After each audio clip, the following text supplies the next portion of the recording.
Kilalang birador ng aswang ang matandang si Elmer. Binata pa lamang siya ay gawain niya na ito. Dahil sa kanyang pagiging birador, mainit siya sa mata ng mga aswang. Walang kapayapaan ang kanyang buhay. Pero mula nang dumating sa buhay niya ang batang si Nonoy, tila nagbago ang kanyang buhay. Nagsimula na siyang matakot mamatay. At dahil dito, sinamantala ng mga aswang ang pagiging mahina ng kanyang moral. Muntikan na siyang mamatay. Buti na lamang ay iniligtas siya ni Nonoy. Ang batang hindi niya alam ay isa palang aswang. Nang malaman niyang aswang ang bata, matutuliro siya. Hindi niya alam kung ano ang uunahin niya. Ang prinsipyo ba niya o ang kanyang pagiging ama kay Nonoy? Ano nga kaya ang pipiliin ni Elmer? Mas mangingibabaw nga kaya ang pagmamahal niya o handa siyang kalimutan ng pinagsamahan nila ng bata para lang sa kanyang nag-iisang misyon na ubusin ang mga aswang? Ano nga kaya ang mangyayari? Ang mga kasagutan ay abangan lamang dito lang sa nag-iisang tambayan, ang mga kwento ni Ka Banong. Matapang, matatag at brutal. Ito ang pinakaperpektong paglalarawan sa matandang si Elmer. Kilala siya sa buong probinsya na notoryo sa pagpaslang ng mga aswang. Kahit ang mga kapwa niya tao natatakot din sa kanya. Mas delikado pa sa mamamatay tao ang turing sa kanya ng lahat. Talaga namang iginagalang siya. Kahit ang barangay ay mataas ang tingin sa kanya. Pero sa kabila ng lahat ng respeto at papuri na kanyang natatanggap, mas pinagtutuunan niya ang kanyang natatanging misyon. Yun ay ang burahin sa mundong ibabaw ang mga tinuturing niyang salot sa lipunan.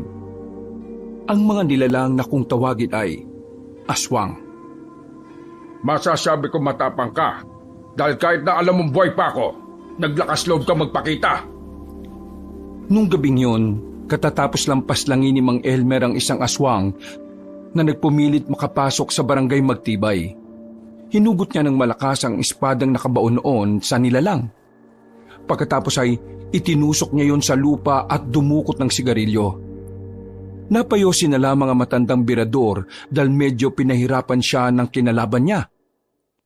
Nang makita niyang humihinga pa ang aswang, muli niya itong tinarakan ng espada sa dibdib. Sa pagkakataong yon, ay tuluyan ng nalagutan ng hininga ang nilalang. Malas mo. Sa dami ng pwedeng makaharap mo ako pa talaga. Pasensya ka na. Hindi uso sa akin ang second chance Mga tangang tao lang ang nagbibigay ng pangalawang pagkakataon. Ibinalik na ni Mang Elmer ang espada sa kanyang lagayan. Sinilaban niya ang katawan ng aswang at saka pinanood ang unti-unting paglamon ng apoy sa bangkay. Matapos yon, ay umalis na lang siya nang parang wala lang nangyari. Ganito ang buhay ni Mang Elmer. Naging parte na ng kanyang sistema ang makapatay ng aswang. Parang hindi kumpleto ang isang linggo niya kapag wala siyang dinadali. Nang makalabas na siya sa kagubatan, dumiretso siya sa paborito niyang kinakainan ng pansit. 9:00 na. Pagdating niya roon, magsasarado na ang pansitan. Pero dahil kinatatakutan siya ng mga tao, agad na lumapit sa kanya ang isa sa mga nagbabantay roon. Pansit na kakaunti lang ang gulay ha. At saka yung gusto ko yung mamasa-masa. Mang Elmer, kasi magsasarado na ho kami at saka wala na kasi. Kilala mo ba ako? Ha? Opo, kayo po si Mang Elmer. Alam mong ako ang nagliligtas sa barangay na ito laban sa mga aswang, di ba? Opo. Kaya gawan mo ng paraan. Gusto kong kumain ng pansit ngayon. Pero kilala mo ako. Hindi ako pumapatay ng tao. Pero nambubugbog ako. Lalo na kapag gutom ako. Nang ilapag ni Mang Elmer ang espada niya sa mahabang lamesa, takot na kumilos ang binatang si Igan. Napilitan na itong ilabas sa mga imbak nila kahit na kinabukasan pa dapat yon gagamitin. Habang naghihintay sa pansit na niluluto, nadaanan siya ng kapitan ng barangay Magtibay, si Aling Bulet. Kasama ng matandang babae ang mga tanod nito. Rumuronda kasi ang mga yon sa gabi para manghuli rin ng mga aswang. Magandang gabi sa iyo, Kapitana. Mukhang gumaganda ka yata ngayon, ha? Hoy, wag mo akong binobola, Elmer. Ano na naman ang ginagawa mo? Nananakot ka na naman ba ng mga tao rito para lang pakainin ka? Nananakot, pero magbabayad naman ako. Padabog na inilapag na matandang lalaki ang pera sa lamesa. Ngumisi ito sa kapitana. O, kita mo, magbabayad naman ako eh. No, may pambayad ako. Pero nang-iistorbo ka ng mga dapat nagpapahinga na. Kailan mo mababawasan na kaangasan mo, ha? Hindi porke tinutulungan mo ang barangay na to na labanan ng mga aswang dapat palagi ka na lang nasusunod. Oo, kalma lang, Kapitana. Hindi ka naman siguro tumigil dito para lang awayin ako, di ba? Ayusin mo ang pakikitungo mo sa mga tao. Huwag mo silang protektahan kung aabusuhin mo lang din sila. Naglakad na palayo ang kapitanang si Bulet. Napangangan na lamang si Elmer. Kumakamot na lamang siya ng ulo. Sa tagal na kasi nilang magkaibigan ni Aling Bulet, kilala na niya ang ugali nito. Parang nagsisilbing nakatatandang kapatid niya yon na laging naninermon sa kanya. Kaya naman, sa lahat ng tao, ang kapitana lang ang hindi niya kayang bastusin. Makalipas sa mga sandali, ay naluto na rin ang pansit. Binigay niya agad ang kanyang bayad.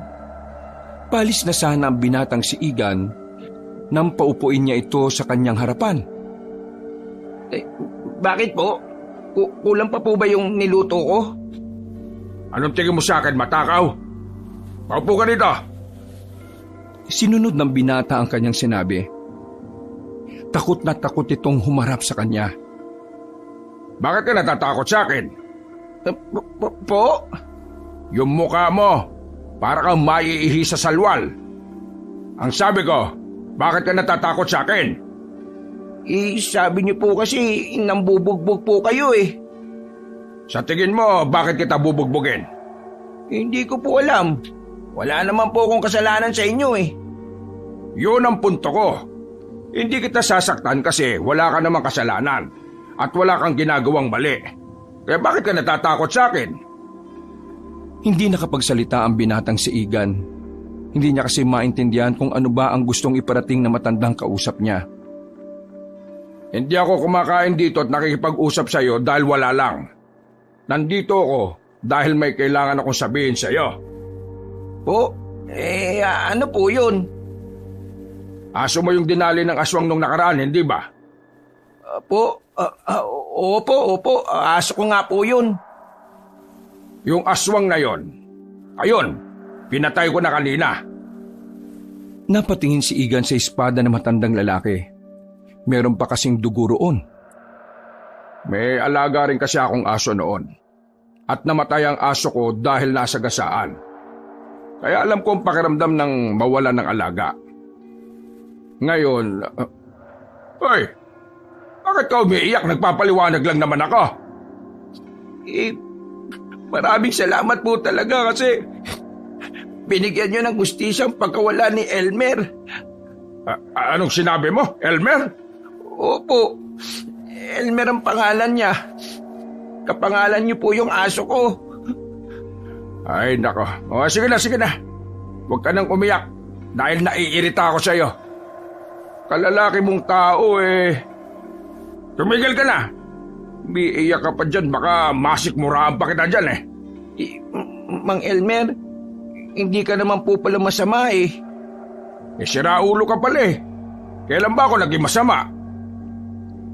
Sa sobrang takot kasi sa inyo ng mga tao rito, iniisip nila na masama kang tao, na ginagamit mo lang ang pagiging manunugis at birador mo para may dahilan kang mang-abuso dito. Hoy, wala akong inaabusong tao Mga chismosa lang nagpapakalat niyan. Biglang nanahimik si Mang Elmer. Sa hindi malamang dahilan, nakaramdam siya ng kaunting inis. Hindi niya kasi nakala na sa kabila ng mga ginagawa niya para sa barangay Magtibay, ay ganun pala ang iniisip sa kanya ng mga residente. Matapos ang pag-uusap na yon, ay umalis na rin siya. Dumiretso na lamang siya sa kanyang bahay. Pagpasok niya, agad niyang hinubad ang suot niyang nabahiran na rin ng dugo. Napatingin agad siya sa dingding kung saan nakadikit doon ang larawan ng kanyang dalawang kapatid. Ang kanyang kuya at ate na nasawi sa pag-atake ng mga aswang noong bata pa sila. Isang malalim na paghinga ang kanyang ginawa. Napapailing na lamang siya kapag naaalala kung papaanong pinaslang ng mga nilalang ang kanyang dalawang kapatid. Nagsarado na naman ang kanyang kamao. Muli, nabuhay na naman ang kanyang galit. Kuya, ate, pinapangako ko sa inyo, hanggat nabubuhay ako, hindi ko sila titigilan. Isasara na sana ni Mang Elmer ang pintuan nang maramdaman niyang tila merong tao sa bakuran niya. Nagmamadali siyang tumungo roon para tingnan kung sino ang naramdaman niya. Nilibot niya ng tingin ang buong paligid. Nakita niya sa gilid ang isang lalaki. Nakasiksik sa gilid ng drum. Mukhang merong itong tinataguan. Sino ka? Lakas ng loob mo ah! Hindi sumagot ang lalaki. Sumenyas lang ito sa kanya na huwag siyang maingay. Maya-maya pa, dumaan ang mga barangay tanod. Nang masigurong wala na yon, lumabas na rin ang binata. Agad namang kinuha ni Mang Elmer ang itak na nasa gilid ng pintuan. Tinutukan niya agad ang lalaki sa liig. Anong karapatan mo pumasok sa bakuran ko? Sino ka? At bakit ka hinahabol ng mga tanod? Kalma ka lang. Relax lang. Sagutin mo ang tanong ko. Kasi kung hindi, Una. Sasagutin ko na.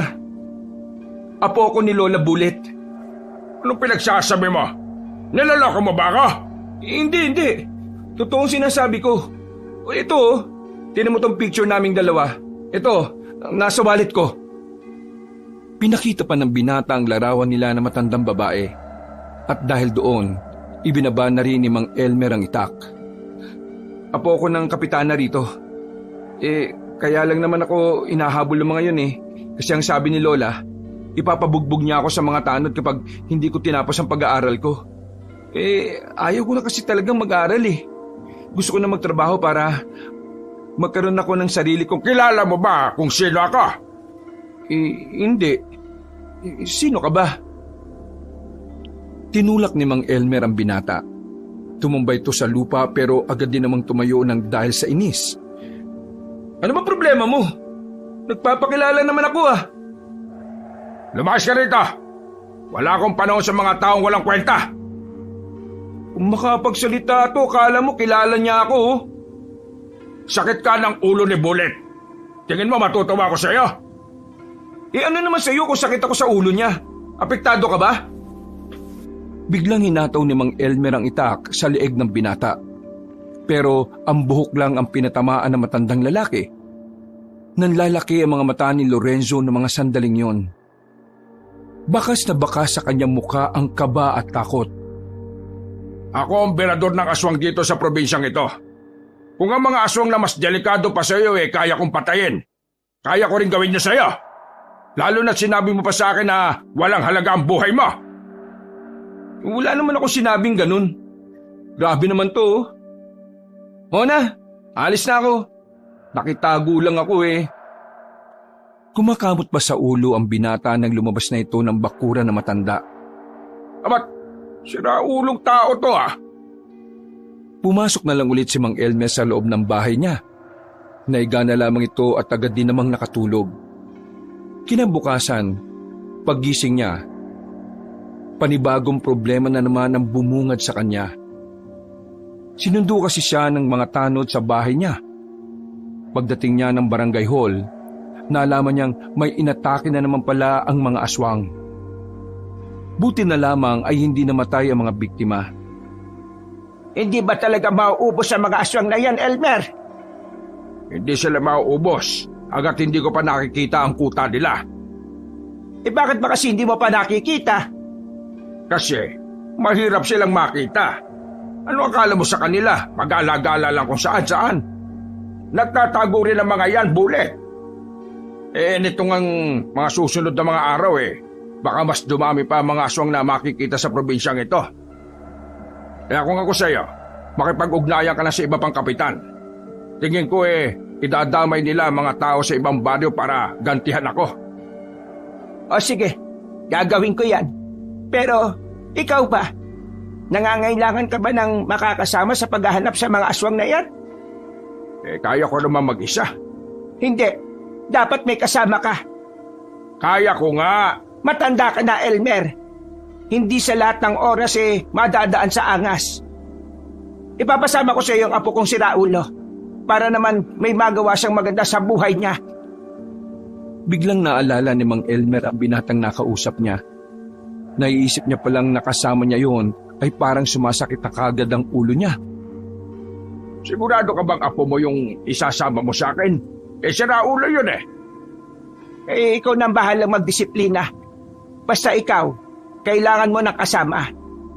Ikaw na lang ang natitirang kakilala ko na buhay pa, Elmer. Ayaw ka ng pati ikaw mawala pa. Kaya, pwede ba? Pagbigyan mo na ako sa gusto kong ito. Isang malalim na paghinga na lamang ang nagawa ni Mang Elmer. Hindi niya kasi talaga kayang tanggihan ng kapitana. Sa isip-isip din niya kasi, kailangan niya rin talaga ng alalay. Minsan kasi, nararamdaman na rin niya tila bumabagal na rin siya. Okay, sige. Pero ito lang ang sasabihin ko sa iyo, ha? Hindi ako magiging mabait dyan sa apo mo. Abay, ikaw ang bahala. Umalis na rin si Mang Elmer matapos ang pag-uusap na yon. Inihanda na niya ang kanyang mga gamit. Noong mga oras na yon, ay kating-kati na naman ang kanyang kamay na makapatay ng aswang. Ginaganahan siya. Iniisip niya na kagad kung gaano kabrutal ang gagawin niya. Dakong 5:00 ng hapon, palabas na siya ng bakuran dala ang sandata niya nang biglang makasalubong niya ang binatang si Lorenzo. Ang sabi ni Lola, sumama raw ako sa inyo. Pasamahin mo na ako. Sabi niya kasi kapag sumama raw ako sa inyo, papayagan niya na akong hindi mag-aral. May visit naman buhay to. Bakit ngayon kagad? Bay, hindi ko alam. Nag-usap na kayo, di ba? Ay nako, dapat talaga di na ako pumayag Magkakaroon pa ako ng pabigat. Papangako ko sa inyo na hindi ako magiging pabigat. At saka, mga aswang lang naman ang kakalabanin natin Easy-easy lang yan.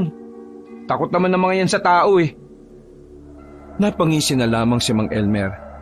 Natatawa na lang siya sa pagiging mangmang at pagiging ignorante ng binatang si Lorenzo. Ayaw ko ng tatanga-tanga, ha? Gusto ko ng kasamang madaling makapick up. O sige na, tara na. Uy, sandali lang. Di mo ba ako bibigyan ng itak? Binilisan na lamang ni Mang Elmer ang kanyang paglalakad. Noong mga sandaling yon, hindi niya iniintindi si Lorenzo. Nakatuon lamang ang atensyon niya sa kailangan niyang gawin. At yun ay ang hanapin ng mga aswang na gumagala sa kagubatan. Nasaan ang mga aswang? Manahimik ka nga muna, pwede. Ang ingay mo Nakasilip sila noon sa malaking bato sa ilog. Pinakikiramdaman ni Mang Elmer ang paligid. Mga ilang sandali lang, sa halip na aswang ang makita nila, isang batang umiiyak ang nakita nilang tumatakbo papalapit sa kanila. Buisit! Bakit may bata rito? Uy, bata dito! Ari! Tanga! Tinawag mo pa! Magsasama ka pa ng pabigat! Nang makalapit na sa kanila ang bata, merong yung itinuturo. Iyak ito ng iyak, nanginginig sa takot. Tulong! Tulungan niyo po ko! May nakita akong aswang doon! May kinakain silang tao! Sigurado ka bang aswang ang nakita mo? Opo, aswang po yun. Kawawa yung babae. Kinain nila. Tumayo si Mang Elmer sa kanyang pwesto at saka tinutukan ng itak ang bata. Mas lalo namang umiyak ang batang lalaki dahil doon. Uy, anong ginagawa niyo? Bakit yung tinututukan ng itak yung batang yan? Buwang ka ba? Hindi tayo nakakasigurado kung totoo sinasabi nito. Baka mamaya isa itong aswang at patibong lang yung sinasabi niya. Ibaba nyo yan. Tingnan nyo, takot na takot na yung bata, oh. Magkakaganyan ba yan kung aswang yan? Ibaba nyo na nga yan. Sa pilitang inalis ni Lorenzo ang itak ng matanda, nilapitan ni Lorenzo ang bata at saka kinausap. Ituro mo sa amin kung saan mo nakita yung sinasabi mo. Opo, ituturo ko po talaga sa inyo. Sumunod po kayo sa akin. Wala nang nagawa pa matandang si Elmer kundi ang sumunod na lang din sa dalawa. Mga ilang sandali lang, nakarating na rin sila sa sinasabi ng bata. Pero huli na ang lahat. Wala nang buhay ang biktima. Lasog-lasog na ang katawan nito. Kung naniwala kasi kagad tayo, di sana naabutan pa natin buhay tong biktima. Kayo kasi. Ay, manahimik ka ha. Wala kang alam. Baka ikaw ang patay ko dyan Hindi ko kasalanan na namatay ang taong yan. At isa pa, hindi ko rin naman agad pwedeng pagkatiwalaan ng batang yan. Paano kung aswang pala ang batang yan at patibong nga lang ang lahat? May babalik mo ba ang lahat kapag namatay na tayo? Ikaw ngang binata ka. Gamitin mo nga yung katiting mong utak ha. Hindi yan disenyo lang. Napatameme na lamang si Lorenzo noong mga sandaling yon. Hindi na lang din niya kinontra pa ang sinasabi ni Mang Elmer. Nagkaroon na kasi siya ng ideya kung anong klase ng tao ang matanda. Alam na niyang hindi talaga marunong maawa sa mga tanga si Mang Elmer. Hoy, ikaw bata. Anong pangalan mo? At bakit ka nandito sa kagubatan, ha? Nonoy po ang pangalan ko. Kaya po ako nandito sa kagubatan kasi nanguhuli po ko ng gagamba. Yung mga kasama ko pong bata, hindi ko po alam kung ano na yung nangyari sa kanila Nagiwaiwalay po kami. Alam mo ba kung saan ka nakatira? Umuwi ka na lang sa inyo. Wala po kong maalala Nagising na lang ako kasi kanina dito sa gubat. Tapos may mga bata. Niyaya lang nila akong manghuli ng gagamba. Tapos ayun na. Wala na po akong maalala bukod sa sila ang una kong nakita kanina. Bakit? May amnesia ka ba? Ano po yung amnesia? Isang pangyayari sa buhay ng tao na kung saan makakalimutan niya yung ilang parte ng mahalagang nangyari sa buhay niya. Pagkabura ng isipan, dami mo pang pinagsasabi. Yung makakalimutan mo kung anong nangyari sa iyo, ganon. Ibig kong sabihin, ganun po yung nangyari sa akin? Naluloko mo ba kami rito? Wala kang maalala pero alam mo ang pangalan mo. Nonoy po kasi ang ibinigay na pangalan sa akin ng mga nakalaro ko kanina Hindi nagsalita ang matandang si Mang Elmer. Hindi niya magawang paniwalaan ang bata. Pero hindi niya rin naman magawang husgahan ito. Wala naman kasi siyang nararamdaman kay Nonoy na kakaiba. Sa paningin niya, pangkaraniwang bata lang ito. Huwag ka nang sumunod sa amin. May mahalaga kaming lalakarin. Habulin niyo po ba yung mga aswang? Wala ka nang pakialam. Basta dito ka na lang, ha? Mang Elmer, sigurado ka bang iiwanan natin ang batang ito dito sa gubat? Kita mo naman ang dilim dito.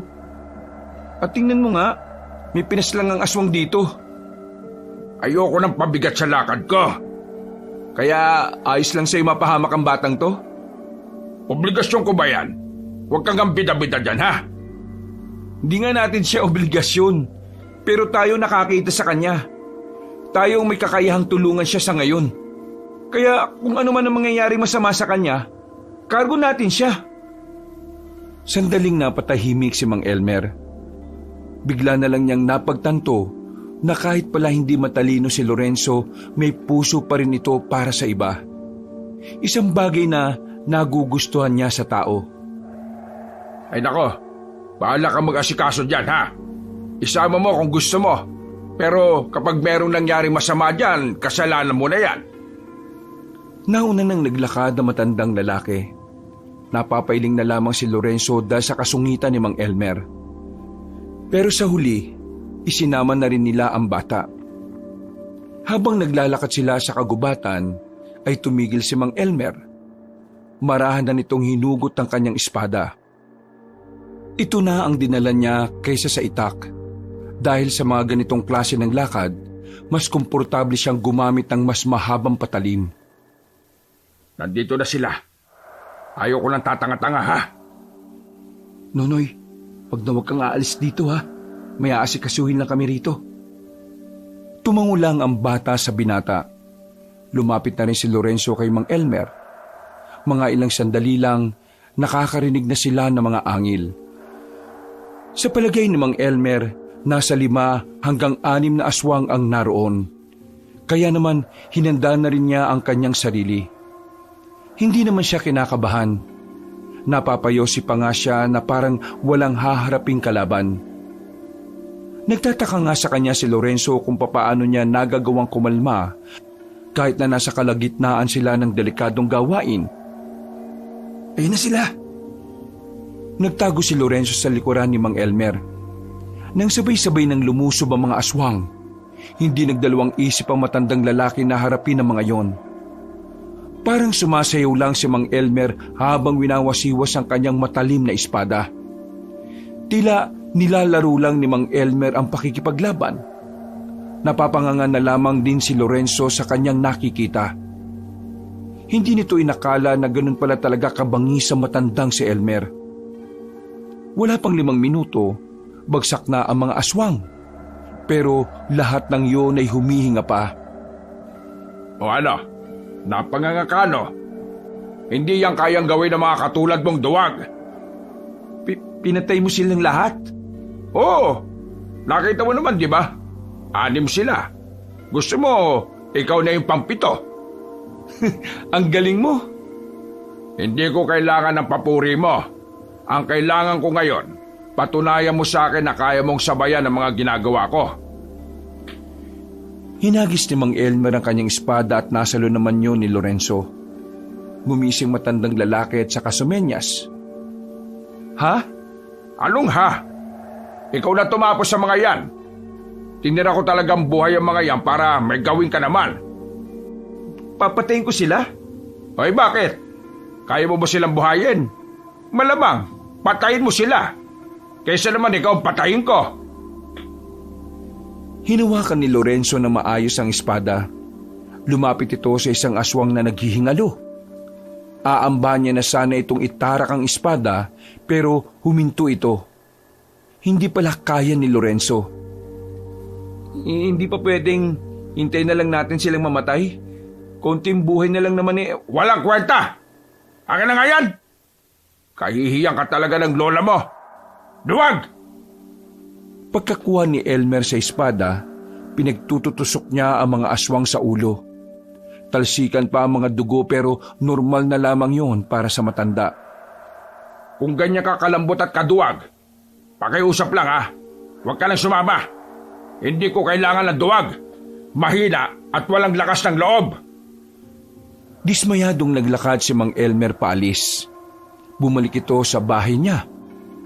Pagtingin niya sa likuran niya, sumunod sa kanya si Lorenzo. Nagsalubong ang kanyang kilay nang makitang sumama rin pala sa kanila ang batang si Nonoy.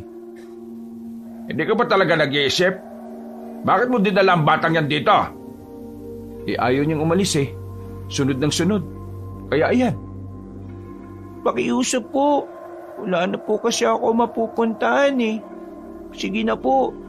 Tulungan niyo po ako. Kahit po utus-utusan niyo po ako dito. Lahat po gagawin ko. Patirain niyo lang po ako sa inyo. Hindi ako nagpapatira nang hindi ko kilala. Hindi mo nga kilala sarili mo, di ba? Umalis kayo rito. Doon kayo sa barangay matulog. Ayaw ko na kasama rito. Ayaw ko ng sakit ng ulo. Layas! Siguro kaya ka walang kasama sa buhay kasi ganyan ka sa maugali mo eh. Sa sinabing yun ni Lorenzo, tila nagpantig ang tenga ng matandang lalaki. Otomatikong nakaramdam ng inis at galit si Mang Elmer. Para sa kanya, hindi niya matatanggap na ang mga salitang yun ay manggagaling sa isang mangmang na binata.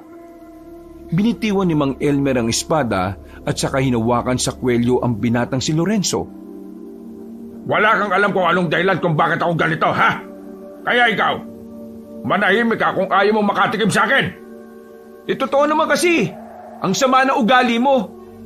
Pati bata gaganyanin mo. Tinututukan mo pa nga ng... Masama ugali ko. At kahit kailan, hindi mo mababago yon.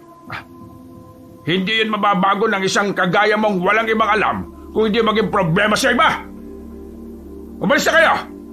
Bago ko pa ba kalimutan na apo ka ng kaibigan ko? Bintiwan na ni Mang Elmer ang kwelyo ng binata. Papasok na sana matandang lalaki pero nagsalita pa ulit si Lorenzo. Kahit mangmang ako, hindi ako kagaya mo na walang ibang inisip kundi ang sarili lang.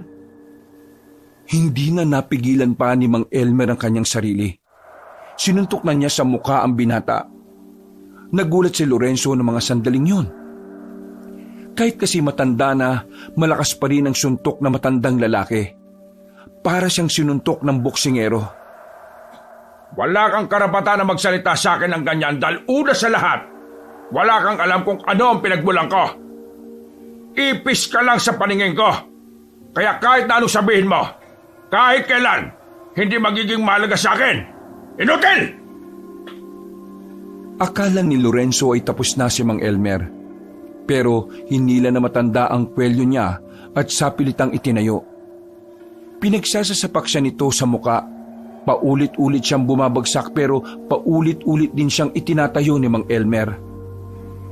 Tama na po yan. Huwag na po kayong mag-away. Kailangan mo maturuan ng leksyon para matuto kang gumalang, ha?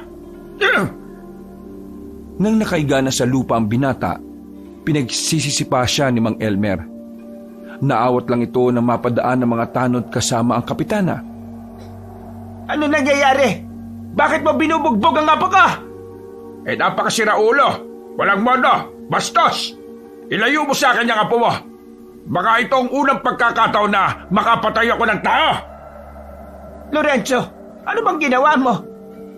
Nagbitiw po sila sa isa't isa ng hindi magagandang salita.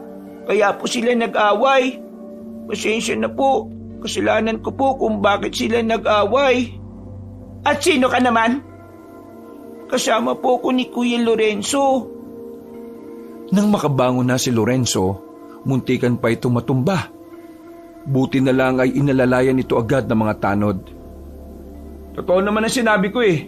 Masama ang ugali mo. Manahimik ka na lang. Sige na, dalhin niyo na muna yan sa barangay. Isama niyo na ang batang ito. Napabuntong hininga na lamang ang matandang si Elmer. Nilapitan naman siya ni Aling Bulit para humingi ng paumanhin. Pasensya ka na sa apo ko, ha? Bulit, alam mong hindi ako mabait sa mga tanga at walang modo. Kaya sana nahubad na niya lahat ng pangit niyang ugali. Dismayadong pumasok na lamang si Mang Elmer. Napabuntong hininga na lamang siya sa nangyari. Kinabukasan, laman na naman ng usapan ng mga aswang na pinaslang ni Mang Elmer. Kagaya ng laging nangyayari, inuulan na naman siya ng papuri. Pero kahit na kailan, hindi naman naging mahalaga sa kanya ang papuri ng mga tao. Ang gusto niya lamang ay maubos na ang mga salot ng lipunan. Habang nagpapakulo ng tubig at tulala sa sinasalang, biglang dumating ang binatang si Lorenzo kasama ang batang si Nonoy. May mga band-aid na ang mukha nito at medyo nakapikit ang kaliwang mata. Ang titigas ng ulo niyo, ah! Sinabi ko ng... Hindi po kami nandito para magalit po kayo. Nandito lang po kami kasi may sasabihin po kasi sa inyo si Kuya Lorenzo. Mang Efren, pasensya na sa mga nasabi ko sa inyo kagabi. Napaliwanag na sa akin ni Lola lahat. Kaya ngayon naiintindihan ko na kung bakit ka ganyan sa hindi mo kilala.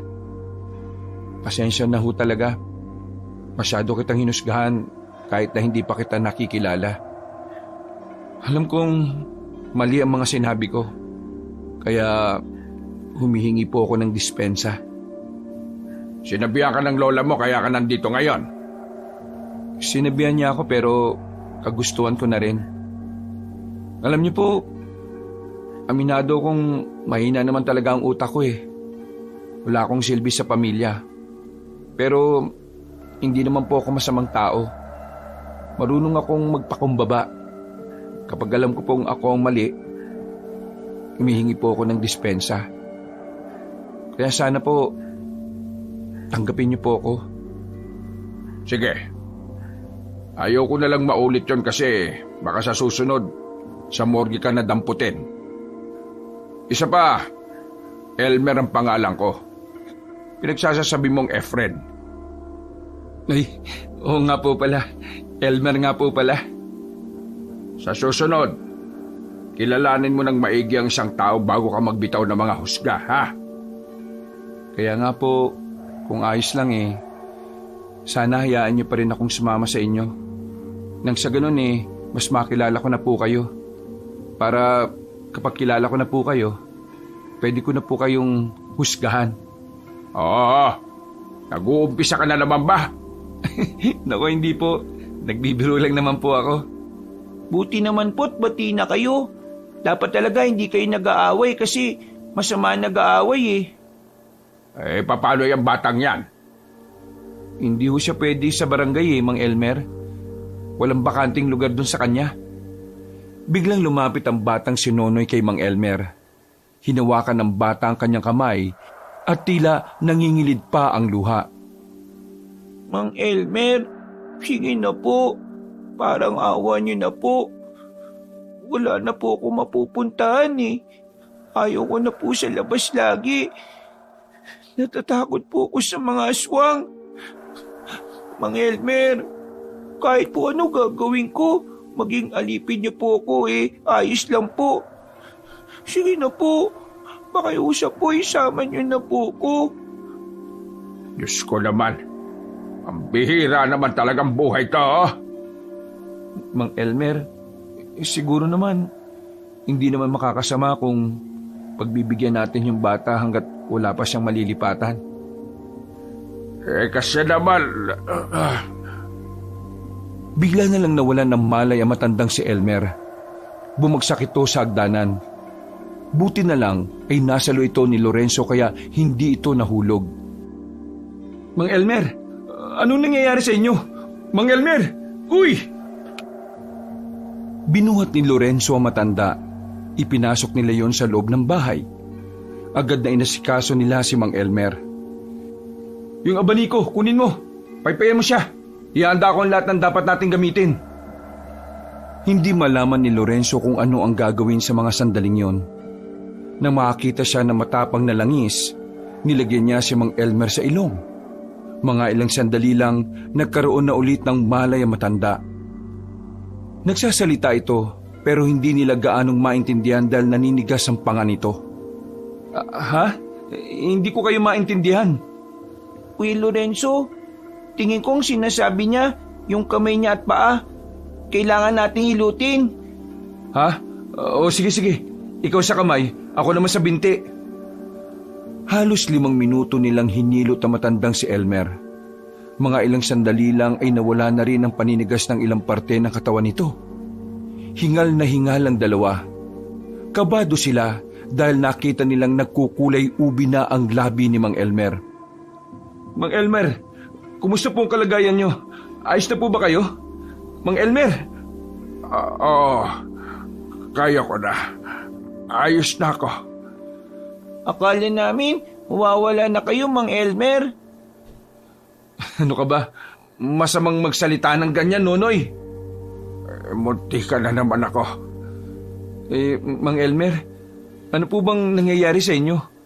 Matagal niyo na po ba itong nararanasan? Wala ito. Huwag yun ang pansinin. Kailangan niyo pong sabihin sa amin. Para po kapag nangyari ulit yan, alam na po namin ang gagawin namin. Oo, tama si Nonoy. Hindi niyo ako obligasyon para mag-alala. Hayaan niyo ako mamatay. Mang Elmer naman, ayaw namin mangyari yun. Kahit na binugbog mo ko, hindi ko pa rin kayang isipin na mamamatay ka sa harapan namin nang wala kaming ginagawa. Ayaw kong pag-usapan ngayon. Siguro sa susunod na araw na lang. Magsasabi ako sa inyo kapag nasa mood na ako. Mang Elmer, pwede na po ba akong tumira dito? Papayagan kitang tumira dito, pero matuto kang maglinis ng bahay, ha? Opo, kaya ko po yun, Mang Elmer. Pwede po bang tawagin ko na lang din po kayong Tatay Elmer? Ha? Natamimi si Mang Elmer sa mga sandaling yon. Yung kasi ang unang pagkakataon na narinig niya ang pangalan niya bilang tatay. Nasanay na kasing mamuhay na mag-isa ang matandang lalaki. Hindi niya naranasan na merong ibang tao ang nag-aasikaso sa kanya. Kaya naman, naninibago siya sa mga nangyayari. Aminado naman si Mang Elmer na may parte ng puso niya na nagugustuhan ng ginawa ng dalawa. Malaki ang pasasalamat niya kay Lorenzo at Nonoy. Dahil kung hindi dahil sa dalawa, baka hindi na niya nasilayan pa ang susunod na bukas. Hindi na namalayan ni Mang Elmer na pumayag na lang siya sa gusto ng bata.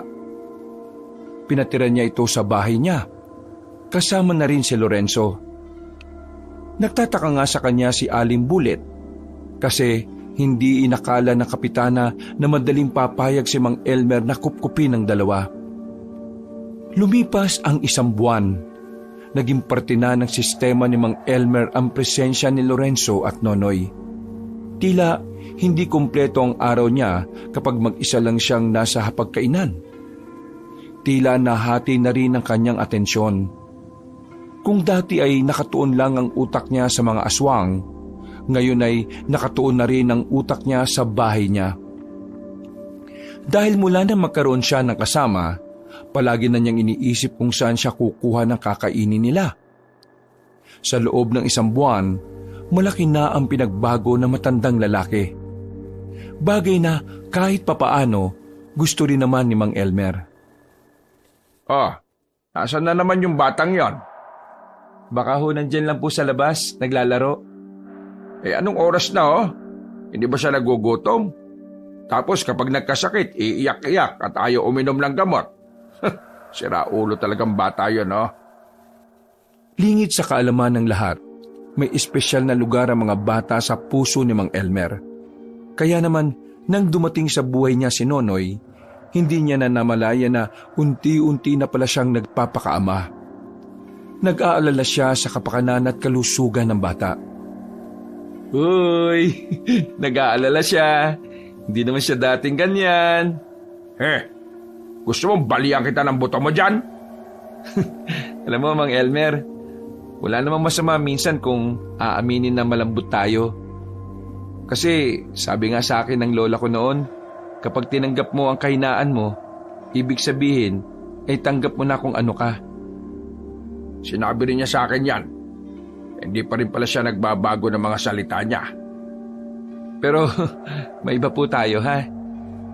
Bakit po kaya wala na nagpaparamdam na aswang sa nakalipas na buwan, no? Sumeryoso ang mukha ni Mang Elmer dahil sa tanong na yon. Umupo ito sa gilid ng binata. Huminga ng malalim. Ang totoo niyan, hindi ko rin alam eh. Nababahala nga ako kasi ngayon, hindi ko sila nararamdaman. Ang mas nakakabahala kasi sa mga aswang, mga traidor sila umatake. Hindi sila magpaparamdam tapos kugulatin ka na lang. Kaya naman, itong pansamantalang kapayapaan na meron tayo, dapat di natin pinagkakatiwalaan. Kasi may kapalit ang katahimikan na ito. Kung sa bagay, tama po kayo. Lalo na't alam nating papanin lang ang mga aswang. O sige, dito ka lang. Hahanapin ko lang si Nonoy. Baka mamaya nakikipag-away na naman yon. Kanino pa ba magmamana ng kaangasan yun? Alala, may sinasabi ka ba? Joke lang. Ito naman, oh. Lumabas na lamang ng bakura ng matandang si Elmer. Pinuntahan niya ang bakanteng lote kung saan madalas na naglalaro ang bata. Pagdating niya roon, ay nakita niyang maraming bata ang naglalaro. Sinuyod niya ng tingin ang lugar. Nasipat niya si Nonoy na may kinakausap na matandang lalaki. Kahit bagyang nakatakip ang mukha ng matandang lalaki, alam na agad niyang aswang ang matandang yon. Kinuha ni Mang Elmer ang sanga at binali sa gitna. Gagamitin niyang panaksak yon sa matandang aswang. Pero bago siya makalapit, ay bigla na lang yung umalis. Tatay Elmer? Anong sinabi niya sa'yo? Ang sabi po niya, samahan ko raw siyang bumili ng bigas. Nahihirapan daw po kasi siya maglakad kaya kailangan niya po ng katulong. Nahihirapang maglakad ayun nakatakbo nga kagad. Nonoy, di ba sinabihan kita na huwag ka makikipag-usap sa hindi mo kilala? Aswang ang matandang yun Po? Ganun po ba? Ganyan talaga reaksyon mo. Hindi ka man lang natakot. Pero sige na, umuwi ka na sa bahay. Sabihan mo si Kuya Lorenzo mo na sumunod sa akin. Hahabulin ko yung matandang yon. Hindi na nagsayang pa ng oras si Mang Elmer. Tumakbo siya patungo sa pinuntahan ng misteryosong matanda. Nakarating na siya sa bungad ng kagubatan. Tumigil siya. Hindi na muna siya pumasok. Alam niyang mahuhulog lang siya sa isang patibong kung aabante pa siya. Sa susunod na lapitan mo pa si Nonoy, hindi ka makakataka sa akin. Pasalamat ka dahil wala akong dalang espada. Lumayas ka na! Dahil kapag nakita pa kita ngayon, patay kang matanda ka! Wala siyang natanggap na tugon. Pero naramdaman na ni Mang Elmer na umalis na ang hinahabol niya. Hindi na siya nagtagal doon. Naglakad na lang siya pabalik. Nakasalubong niya pa si Lorenzo na dala ang kanyang espada. Mang Elmer, ayos ka lang ba? Hindi naman ako napalaban Pero masama ang kutob ko. Tingin ko, punteriya din ng mga aswang si Nonoy. Po? Bakit po si Nonoy? Pwede naman ako. Matanda ka na. Anong mapapala nila sa'yo? Makunat ka na. At saka si Nonoy ang punteriya nila dahil alam nilang yun ang kahinaan ko. Hindi kapag ako palang nakuha, ayos lang. Hindi ka manghihina? Patanga ng patanga yung sinasabi mo Uwi na lang tayo. Baka basik muraan pa kita rito. Dahil sa insidenteng yon, mas lalong naging mapagbantay si Mang Elmer. Hindi niya inaalis ang tingin niya sa batang si Nonoy. Batid niya kasing anumang oras ay maaring dukutin si Nonoy sa kanila. Lumipas pa ang ilang araw hanggang sa umabot na naman ng 1 buwan. Mas nababahala na naman si Mang Elmer dahil hindi na naman nagpaparamdam ang mga aswang. Dahil sa ganitong sitwasyon, pinagbawalan na muna niyang lumabas ang dalawa. Sigurado ba kayong dito na muna ako? Paano kayo? Mas kailangan ka ni Nonoy. Gawin mo na lang ang lahat ng tinuro ko sa'yo sakaling malagay kayo sa alanganin. Pero hanggat nandito kayo sa bahay, walang gagalaw sa inyo. Huwag lang kayong lalabas. Sige na, mauna na ako. Tumungo si Mang Elmer sa kakilala niyang Bombay na si Jabar. Ang Bombay na ito ay merong mga kagamitan na pinaparentahan. Sa tuwing may kailangan siyang gamit laban sa mga aswang, si Jabar agad ang naiisip niya. Sasapit na ang gabi nang dumating siya sa bahay ng Bombay. Pagdating niya roon, nakasarado ang pintuan ng tindahan. Lumapit si Mang Elmer at saka kinalembang ang maliit na bell sa gilid ng pintuan. Mga ilang sandali lang ay lumabas na rin ang lalaking balbasarado. O Elmer, long time no see. Buti naman pakita ka na ngayon. Para di na ako mahirap hanap sa'yo at sigil sa'yo utang mo. Ano, babayad ka ba? Hindi ako nandito para magbayad ng utang. Ay naku, naloko na. Ano gawa mo? Ikaw punta rito. Utang ka na naman ba? Ay nako, wala na. Lugi na negosyo ko. Nandito ako para bilhin ng isang bagay. Bilhin? Di ikaw pala mayroong pera. Bakit hindi ka muna bayad sa akin? Dahil mahalaga ang gagawin ko. Saka na yung utang ko sa'yo. Hindi pa naman ako mamamatay Ay pambihira. Ikaw talaga. Kahit kailan, kawawa ko sa'yo lagi. Ano ba kailangan mo, kaibigan? Gusto kong bilhin ng pulseras na itim na inaalok mo sa akin noong nakaraan. Ang pulseras na kayang tukuyin kung may aswang sa paligid o wala. Aswang. Sabi ko na nga ba? Kasi, alam mo, nakaraan pa may aswang dito. Paikot-ikot. Pero, mga manunugis dito wala kwenta. Hindi nila kaya pas lang ang aswang. O di bali, halika. nandito pa hanap mo? Pumasok sila sa loob ng bahay. Napatingin agad ang mata ni Mang Elmer sa paligid ng bahay. Napansin niya kasing mas maraming bagay na ang nakasabit sa mga pader. Ibang-iba na ang bahay mula nung huli siyang makapunta rito. May kung anong hinahanap si Jabar sa malaki nitong baul. Pagbalik nito, ay daladala na nito ang maliit na kahon. Agad na binuksan ng Bombay ang kahon at bumungad sa kanya ang itim na pulseras. Sigurado kang gumagana to, ha? Kapag ito kalokohan lang, susunugin kita ng buhay. Kilala mo ako, Jabar. Ay, pambira. Ngayon pa ba ako luloko sa iyo? Alam ko ikaw brutal kapag galit. Kaya bakit ako luloko? Saan mo ba to nakuha? Nakwento ko na dati, di ka kasi nakikinig eh. Dati, may isa albularyo na 50-50. Punta dito, bago siya patay. Bigay niya to sa akin. Sabi niya, makakatulong sa pagtukoy sa aswang. Kaya, kuha ko na. Tapos yun, patay na siya. Saktong-sakto to. Wala akong alam sa pag-aalbularyo pero tingin ko malaki ang may tutulong nito sa akin. O ano, bili mo na ba? Magkano ba ito? Mura lang, para sa iyo kaibigan. Bigay ko sa iyo 700. 700? Anong mura doon? Murahin kita dyan eh. Oo, naku. Huwag ka kuripot. Ako wala kita ngayon. Baga makita mo hanap mo. Aba, umapalag ka na pala ngayon, ha? Hindi, biro lang. O naman seryoso masyado eh. O sige na, binta ko na sa iyo 500. Visit ka.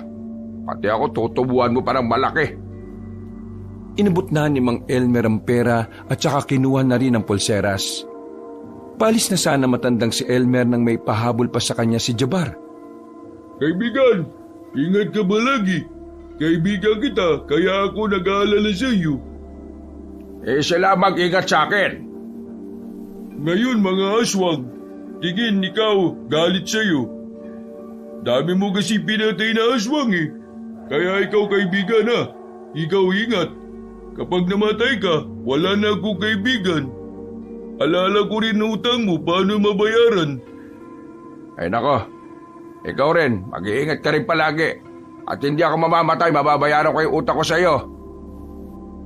Alam mo, ikaw lang yung nag-iisang pinagkakatiwalaan ko bukod kay Bullet. Tinapik niya si Jabar sa balikat at saka ngumiti na malapad. Nginitian na lamang din ni Mang Elmer ang kaibigang Bombay. Matapos yun, umuwi na rin siya sa kanyang bahay. Inabutan niya naroon ng dalawa. Oh, buti naman at nandito na kayo. Ay bakit? May nangyari ba habang wala ako? Wala naman. Pero kanina, may napansin ako kay Nonoy. Napansin na ano? Ikaw, kung ano-ano na naman ang naiisip mo, ha? Hindi, kanina kasi pag uwi ko, nakita ko sa kaninang binubuhat yung drum natin na may laman na tubig. Tingnan mo, nasa ibang posisyon na yung drum. Napalingon na matandang si Elmer sa kinaroroonan ng drum. Nakumpirma niyang wala na sa dating forma ang drum. Pero hindi magawang paniwalaan ni Mang Elmer ang sinabi ni Lorenzo. Sa liit kasi ng batang si Nonoy, napakalabong mabuhat ng bata ang ganoong kalaking drum. Sabog ka ba, Lorenzo? Ano pinagsasabi mo? Ang liit-liit lang ni Nonoy paano niya mabubuhat ang drum na may laman na tubig? Yun nga po ang punto ko. Paano niya nabuhat yung drum na may lamang tubig? Kasi kitang-kita ng dalawang mata ko eh. Hindi ako gumagawa ng kwento. Tapos, eto pa meron pa. Abay pambihira naman. Ganito yun. Ilang araw ko nang napapansin si Nonoy na parang laging tulala. Kapag kinakausap mo siya, parang lutang. Tapos, nung nakaraan, tsaka kanina, paghawak ko sa kamay niya sobrang lamig. Ang lamig ng buong katawan niya. Parang bangkay. Hoy, Lorenzo, kilala mo ako ha? Ayaw ko ng tarantado. Alam kong paborito mo si Nonoy. Pero tingin mo ba gagawa ko ng ganitong klase ng kwento? Concern lang ako sa kanya. Kaya nga sinasabi ko sa iyo to kasi nagbabaka sakali akong alam mo kung anong nangyayari sa kanya. Napaisip si Mang Elmer sa sinabi ni Lorenzo. Kahit na nag-aalangan siyang paniwalaan ng sinasabi ng binata, may kung anong parte ng kanyang utak ang tila naguudyok sa kanya para obserbahan din ang bata. Alam niya rin kasi sa sarili niyang hindi pa nila lubusang kilala ang bata. O sige, pakikinggan kita. Uobserbahan ko si Nonoy. Kinagabihan, hindi inalis ni Mang Elmer ang kanyang atensyon sa batang si Nonoy. Bawat kilos ng bata ay binabantayan niya. Pero wala naman siyang nakikitang kakaiba. Nagtataka siya sa binata. Alam niya kasing hindi naman mag-iimbento ng kwento ang binata. Lalo na't alam ni Lorenzo na pwede na naman siyang malintikan. Nonoy, may kakaiba ka bang nararamdaman sa katawan mo? Kakaibang nararamdaman? Wala naman po. Bakit po? Wala naman. Inaalam ko lang kung may sakit ka ba o wala. Kahapon po, malamig po ang katawan ko. Ganun po ba kapag walang lagnat? Malamig ang katawan mo? Paano malamig? Para po kasing lamig po ng tubig sa banga. Sa puntong ito, tuluyan ang nakumpirma ni Mang Elmer na totoo nga ang sinasabi ni Lorenzo sa kanya. Hindi niya sigurado kung ano ang nangyayari sa bata. Tatay Elmer, ayos lang po ba kayo? Oo. Ayos lang naman ako. Sige na. Matulog ka na at matutulog na rin ako. Pumasok na lamang ang bata sa silid, habang silang dalawa naman ni Lorenzo ang magkasamang natulog sa sala. Habang nakahiga ay nakatingin siya sa kisame. Iniisip ni Mang Elmer ang batang si Nonoy. Habang tumatagal, mas lalo siyang nakakaroon ng interes na alamin kung ano ba talaga ang pinagmulan ng bata. Kung may alam lang sana siya sa pag-aalbularyo, madali na lang sana niyang matutukoy ang katauhan ni Nonoy. Pero isa lang naman siyang birador na ang alam ay pumatay lang ng pumatay ng aswang. Kakaisip ay nakaramdam na rin ng antok ang matandang si Elmer. Kinaumagahan, paglabas niya ng bahay, nagtataka siya dahil nakangiti agad ang mga tao sa kanya. Nakita niyang dumating din si Lorenzo na galing sa labas. May dala itong pandesal at kape. Mang Elmer, ang angas mo naman pala. Putok na naman ang pangalan mo. Buti, wala kang putok, no? Inilapag ng binata ang mga dala nito sa lamesa. Tuwang-tuwa itong umupo at saka nagdikwatro pa. Sikat ka pala talaga, no? Biruin nyo, pinatay nyo yung 10 aswang kahit mag-isa ka lang. Ano pinagsasabi mo, Lorenzo? Sus! Kunwari ka pa.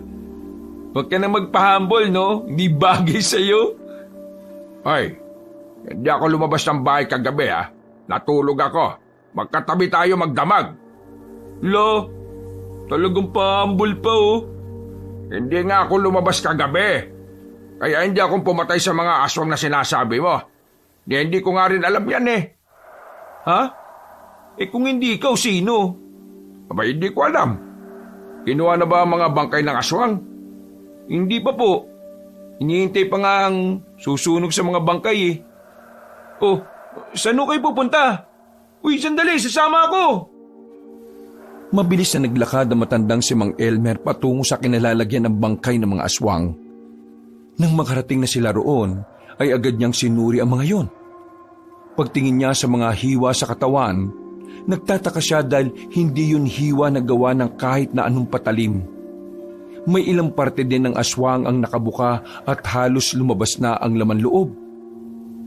O ano, nalaman niyo po ba kung sino may gawa niyan? Hindi isang albularyo. Hindi rin isang manunugis o antigero. Hindi tao may gawa nito. Ano po? Ibig niyong sabihin, ibang nilalang ang pumaslang sa mga aswang? Hindi ko alam kung tama ang hinala ko. Pero tingin ko, aswang din ang pumaslang sa mga aswang na ito. Po? Paano mangyayari yun? Di ba friends forever ang mga aswang?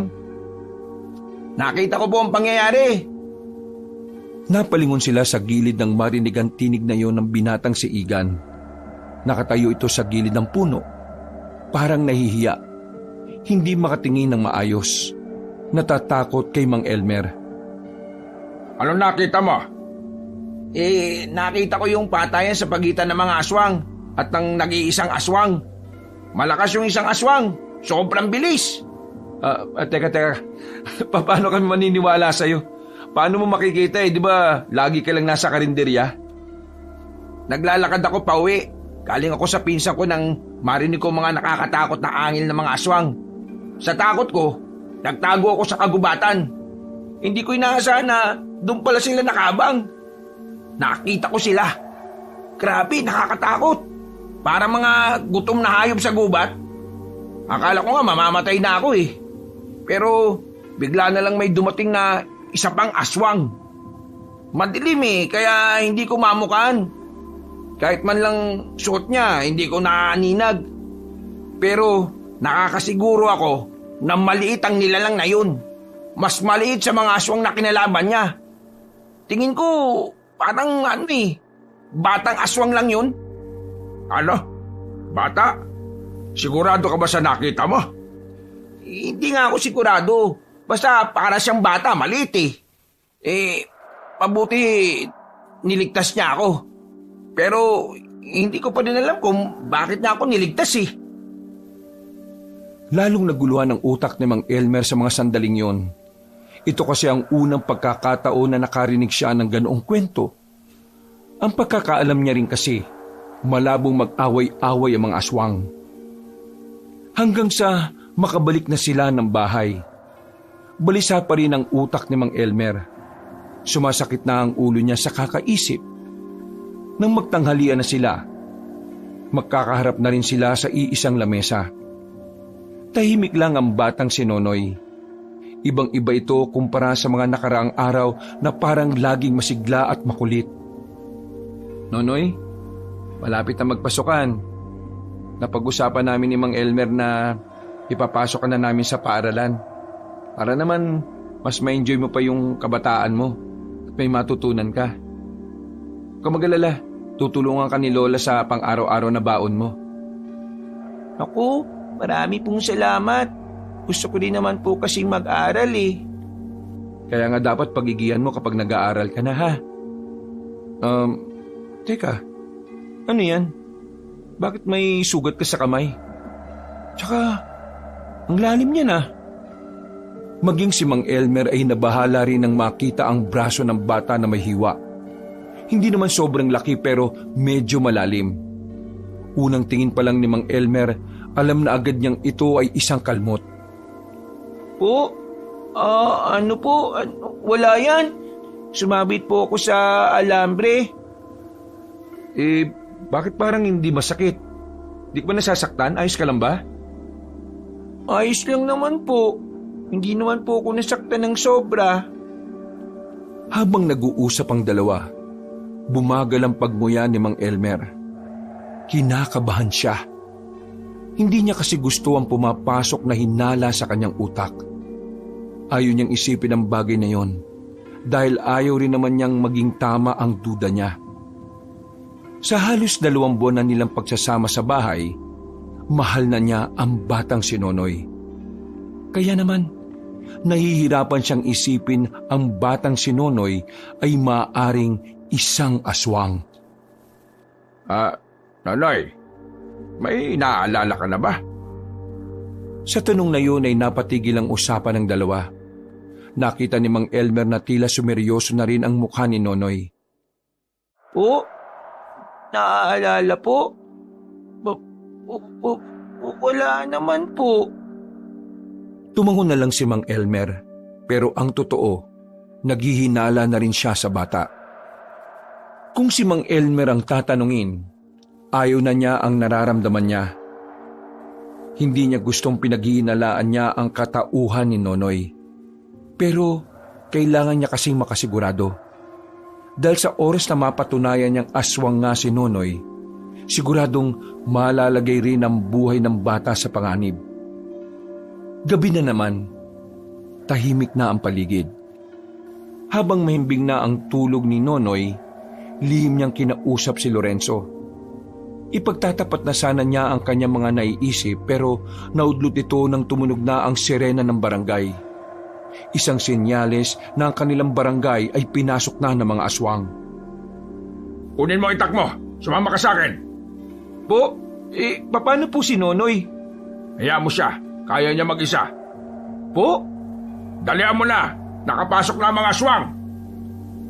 Natatarantang kumilos si Lorenzo.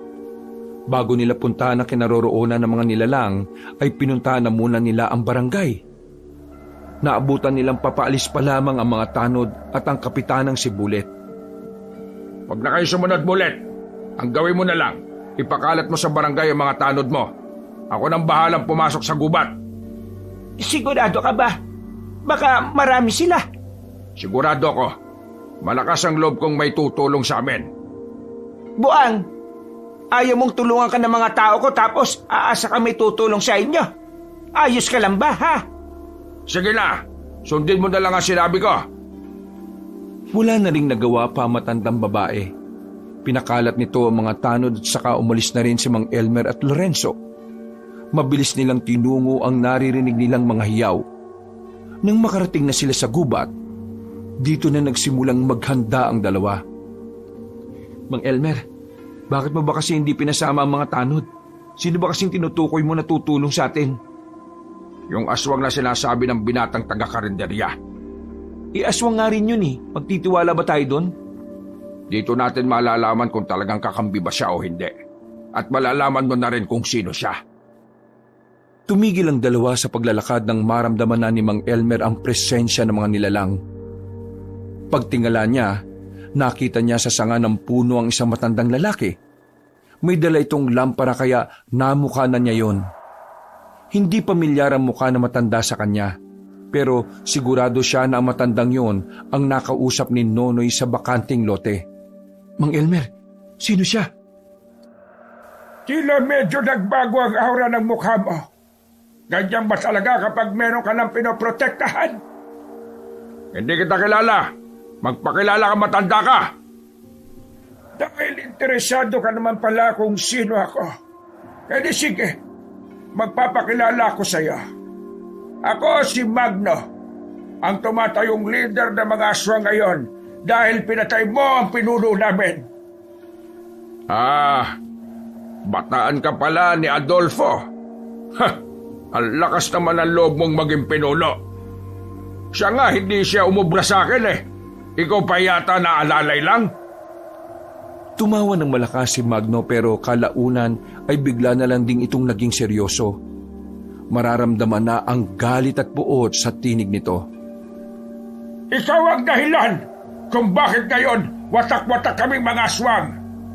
Ikaw ang dahilan kung bakit ang mga kapamilya namin ang naghihinagpis dahil sa mga pinaslag mo. Kaya ngayong gabi, magbabayad ka. Papatayin ko rin lahat ng taong mahalaga sa iyo. Mahalaga ba ako sa iyo, Mang Elmer? Dapat na ba akong kabahan? Malaymi ka nga muna kung wala ka sasabing maganda. Mga kasama, kayo na ang bahala sa dalawang ito. Patayin niyo si Elmer. Dalhin niyo sa akin ang ulo niya. Mula sa likuran ng nagtataasang puno, lumabas ang iba't ibang uri ng aswang. Sa puntong ito, nakaramdam na ng kaba si Lorenzo. Sa sobrang takot, hindi na niya maalala ang mga itinuro sa kanya ni Mang Elmer kung papaanong makipaglaban. Ganda mo ang sarili mo. Pambira naman, mukhang ito na ang huli ah. Matagal lang hindi nakakakain ng mga bataan ko. Kaya ngayong gabi, kayo ang magbibigay sa kanila na mabuhay pa ng matagal. Gagawin nila kayong pagkain. Dali-daling gumapang ang mga aswang patungo sa kanila. Hindi naman nabahala si Mang Elmer doon. Winasiwas niya ang kanyang espada. Marami agad ang natamaan niya. Habang si Lorenzo naman, nagdadalawang isip pa rin kung tatagayin niya ng itak ang kaharap niya. Puro lamang siya amba. Ala, ganyan ka na lang. Patayin mo! Hindi ko yata kaya eh. Una pa lang sinabihan na kita. Ayaw ko ng duwag. Pumapatay ako ng taong dawag at tanga! Nang lumundag ang isang aswang palapit kay Lorenzo, agad na umilag ang binata. Sa wakas ay nagawa na rin niyang ihataw ang daladalang itak. Tinamaan ng aswang sa mukha kaya nakadistansya ng kaunti ang binata. Hanggang sa muli, mga kaibigan! Ay, saan ka pupunta? Maglalaban pa tayo, huwag kang duwag! Tinuwanan lang siya ni Magno at saka lumipad na rin palayo. Samantala, bigla namang mas dumami ang kalaban nila. Magkadikit na silang dalawa. Ang hirap talaga lumaban kapag may ibang iniintindi. Dapat talaga hindi ka nalang sumama eh. Ikaw kaya nagsabi na sumama ako. Tumayo ka lang dito. Ako nang bala sa kanila. Buong tapang na hinarap ni Mang Elmer ang mga aswang. Pero habang napapatay niya ang mga yon, meron namang mga dumarating. Kalaunan, nakakaramdam na rin ng pagod ang matandang lalaki. Bumabagal na rin ang kilos niya. Halos mag-iisang oras na kasi nilang kinakalaban ng mga aswang. Sugatan na rin silang dalawa, pero hindi nauubos sa mga kalaban. Kung wag na natin silang patayin, habang pinapatay dumadami. Ano? Nag-iisip ka ba talaga? Kapag wala tayong pinatay sa kanila, tayo mamamatay. Kaya mo pa ba? Sanay ako sa ganito kaya mas intindihin mo lang ang sarili mo. Hindi na maigalaw ni Lorenzo ang kaliwang kamay niya. Mas marami kasing sugat ang parteng yon. Habang si Mang Elmer naman, nagagawa pa rin itong tiisin ng kirot ng mga galos. Ang problema lang talaga niya ay ang pagod. Tumingin-tingin si Mang Elmer sa paligid. Hindi niya pa nakikita si Nonoy. Pakiramdam niya noon, nagkamali siya ng hinala. Ganun pa man, itinuon na lamang niya ang atensyon sa mga kalaban nila. Nag-umpisa nang pumalibot yun sa kanila. Ito na ba ang uli? Sana pa na, umamin na ako kay Lola na kumupit ako sa kanya kahapon. Biglang sumilay ang nakakalokong ngiti ni Mang Elmer. Kalaunan ay natawa na lamang ito sa nangyayari. Bagay na ipinagtaka ng mga aswang. Napatigil din ng mga nilalang na parabang nagtataka kung ano ang binabalak na matanda. Oh, bakit kayo tumatawa? Nababaliw ko na ba? Kasi mamamatay na tayo? Hindi ko maiwasang matawa eh. Dahil sa mga oras na ito, aswang din ang magliligtas sa atin. Teka, sinasabi mo bang... Hindi na naituloy ni Lorenzo ang kanyang sasabihin nang biglang may batang lumitaw galing sa itaas.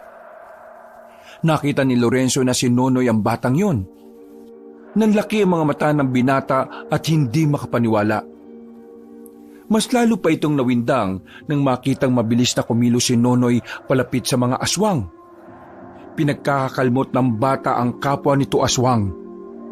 Mabilis, sobrang liksi. Hindi na nila namalayan kung nasaan na ang bata. Basta nakikita na lamang nilang tumutumba na ang mga kalaban. Naririnig nilang tumutunog din ang mga lieg ng mga yon. Teka, si Nonoy ba talaga nakikita ko? Magpasalamat ka na lang. Bumalik na rin sila sa pakikipaglaban. Sinabayan nila ang batang si Nonoy sa pakikipagbakbakan. Ang kaninang mga aswang na dumadami, unti-unti na ring nababawasan ng dumating si Nonoy. Nang mapansin ng mga aswang na tila hindi sila uubra kay Nonoy, unti-unti na silang umatras. Hindi na rin hinabol pa ni Nonoy ang mga yon. Nang matigil na ang labanan, nahihiya ang batang lumapit kay Mang Elmer. Hindi ito alam kung papaano ipapaliwanag ang tungkol sa tunay niyang katauhan. Noy, aswang ka rin ba? Totoo ba? Sige, magpaliwanag ka. Saka kita hahatulan kapag katanggap-tanggap ang mga sasabihin mo. Bumalik na po ang alaala ko nung nakaraan pa. Hindi ko po sinabi sa inyo kasi natakot po ko sa inyo eh. Alam ko po kasi kung gaano kalaki ang galit nyo sa mga aswang. Kaya naman naisipan ko pong itago ang totoo. Hindi pa lahat ng alaala ko bumabalik. Basta ang una ko lang naalala ay isa akong aswang. Yung mga bangkay ng aswang sa gubat, ikaw ba may gawa nun? Opo, ako po ang pumaslang sa kanila. Nang maalala ko kasi yung pagiging aswang ko, gusto ko nang umalis at hindi na magpakita sa inyo. Pero habang naglalakad ako, nakita kong may nahabol na lalaki. Kaya tinulungan ko po siya. Doon ko po nalaman, pwede pa rin pala akong maging mabuti kahit na aswang ako. Mang Elmer, ano pong hatol nyo? Kahit ako, nabibigla din eh. Hindi ko inakala na ganito pala si Nonoy. Kung ano man po ang gagawin nyo sa akin, maluwag ko pong tatanggapin. Alam ko pong kalaban nyo mga aswang. Kaya kung papaslangin nyo rin po ako bilang parte ng misyon po ninyo, hindi po ako magtatanim ng sama ng loob. Mamamatay po ako masaya dahil sa mga kamay nyo po ako namatay. Hindi. Walang papanaw. Ano pong ibig nyong sabihin? Ipangako mo sa akin na ang pagiging aswang mo ay gagamitin mo sa kabutihan. Kapag nagawa mo yan, ikaw ang kauna-unahang aswang na hinayaan kong mabuhay. Isa pa, hindi ka na ibang tao sa akin eh. Tinuring na rin kitang anak kaya mahirap para sa akin ang sinasabi mong paslangin ka. Naniniwala ako sa iyo. Naniniwala akong kaya mong maging mabuti. Kaya sana mangako ka, magiging mabuti ka. Hindi lang sa akin, hindi lang sa aming dalawa, kundi para sa lahat. Opo, pinapangako ko pong magiging mabuting aswang ako. Tutulungan ko po ang mga tao para makamit po natin ang kapayapaan. Mabuti naman at binigyan nyo ng konsiderasyon tong batang to. Pero, Nonoy, hindi mo ba kami kakagatin? Hindi naman po ako kumakain ng laman ng tao eh. Kapag nagugutom po ako, sa gubat po ako naghahanap ng hayop na pwedeng kainin. Sa ngayon, itatago natin sa ibang tungkol dito. Kapag nalaman ng mga tao na aswang ka at nasa poder kita, pareho tayong malalagay sa alanganin. Lalong-lalo ka na, Nonoy. Papatayin ka ng taong bayan. At hindi ko kakayanin kapag nangyari yun sa'yo. Opo, tatandaan ko po ang mga sinasabi ninyo. Pagkatapos ng senaryong yun ay umalis na rin sila doon. Kinaumagahan, si Mang Elmer na naman ang kinilalang pumaslang ng mga aswang. Hindi rin naman kasi nila masabi na si Nonoy ang halos umubos sa mga nilalang. Iritang-irita si Mang Elmer dahil kada dadaan sa bahay nila, nakakatanggap siya ng papuri na alam naman niyang hindi dapat para sa kanya. Iniisip na lang niya na mas mainam na siya ang kilalaning gumawa nun kaysa malaman ng lahat kung ano ba talaga ang katauhan ng batang si Nonoy. Nasundan pa ng nasundan ang pagkamatay ng ibang aswang na nagtatangkang makalapit sa baryo nila. Lahat ng yon, si Nonoy ang gumagawa. Pinipigilan naman ito ni Mang Elmer, pero sadyang hindi yun nakikinig sa kanya. Gusto talaga ni Nonoy na siya mismo ang uubos sa mga kalahi niya. Alam mo naman na delikado ang ginagawa mo. Paano na lang kung mapahama ka? Tapos kami, wala kaming kaalam-alam. Sarap-sarap ng tulog namin tapos ikaw pala patay na. Hindi naman po ako napahamak eh. Ayos lang naman po ako. Ang kulit mo talaga eh. Ang gusto ko lang namang sabihin, huwag kang lalakad na mag-isa. Ngayong alam nilang nakikialam ka na sa problema, siguradong isa ka na sa pinaghahandaan nila. Noy, makinig ka na lang. Para din naman sa iyo yun at sa ating lahat. Kasi kapag napahama ka, sa tingin mo ba magiging palagay ang loob namin? Maapektuhan din kami, no? At kapag naapektuhan kami, siguradong mahihirapan din kaming lumaban. Opo, sige po. Pasensya po. Gusto ko lang naman po makatulong sa inyo eh. Mas makakatulong ka kung makikinig ka sa amin. Alam mo naman na ayaw kung napapahama ka. Baka mabaliw ako kapag nawala ka pa sa amin. Mahal na mahal ka niya si Mang Elmer, no? Di mo ba napapansin? Hindi na siya masyadong maangas. Nagbago na siya, malahimik ka nga. Bigwasan kita dyan eh. Oo, ayan. Bumalik na naman. Sige na. Kumain na lang talaga tayo. Sabay-sabay na naghapunan ng tatlo. Naging magaan naman ang mga sandali para sa kanila. Matapos kumain, ay naghanda na rin sila sa kanilang pagtulog. Mga bandang 10:00 ng gabi, mahimbing na ang tulog ng batang si Nonoy. Sasamantalahin na ng dalawa ang pagkakataon para lumakad. Pupuntahan kasi nila ang hinihinalang tinatambayan ng aswang tuwing gabi. Sigurado kayang hindi magigising at susunod ang batang yon? Napagsabihan naman na natin siya, di ba? Kaya kahit siguro magising siya, hindi naman siguro siya lalabas ng bahay. Ang kulit din ng bungo ng batang yun no? Kung sa bagay, aswang nga. Hindi ka ba nagkaroon ng pagkailang sa kanya nang malaman mong aswang siya? Hindi naman. Parang wala naman nagbago sa tingin ko sa kanya. Namangha at nawindang lang talaga ako. Kayo? Wala rin naman nagbago sa tingin ko sa kanya. Mas naon na pa nga akong mag-alala para sa kapakanan niya di ba ang motto niyo sa buhay, lahat ng aswang kalaban niyo. Bata man o matanda, tomboy man o bakla, may ipin man o wala. Minsan, sa buhay, matututunan mo rin na may mga tao talagang kaya mong bigyan ng walang katapusang konsiderasyon. Lalo na kapag mahalaga sila sa iyo. Ito, curious lang naman ako Bakit ba parang sobrang mahal na mahal niyo si Nonoy? May nakilala kasi akong bata noon. Namatay siya dahil sa aswang. Wala akong nagawa. Kaya ngayon, hindi ko nahahayaang maulit pa ang nangyaring yon. Kaya pala. Sa loob ng halos 15 segundo, meron na silang hinintuan na bahay. Habang nasa gilid sila ng kalsada, napansin nilang merong ilaw sa bahay na yon. Katakataka para kay Mang Elmer na merong nagtayo ng bahay doon. Malayo na kasi sa pamilihan ang area. Kaya kahit na sinong tao, walang magtatangka na tumira doon dahil masyadong malayo sa kabahayan. Hindi ko naman nakita ang bahay na ito nung mga nakaraang buwan na. Pero ngayon, nakatirik na dyan. Aba, ay nahinala talaga Baka naman pangkaraniwang tao lang talaga yan. Tapos, trip lang nilang tumira sa malayo sa mga tao. Alam mo, isa sa mga lagi mong tatandaan na ang bahay ng mga aswang ay may lusutan papuntang taas ng bubong. Tingnan mo yon. Ayun Di ba dyan lang naman lumalabas yung usok kapag nagluluto sila sa loob? Halos lahat ng kusina ng mga bahay dito sa atin nasa labas. Wala sa loob. Kaya yung lusutan na yan, dyan sila dumadaan kapag lumalabas o bumabalik sila habang nakaanyong aswang. Mas madali kasi dyan kesa sa pinto.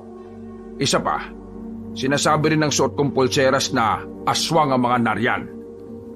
Lorenzo, bantayan mo ang paligid Lalapit tayo. Tumingin-tingin na muna sila sa paligid.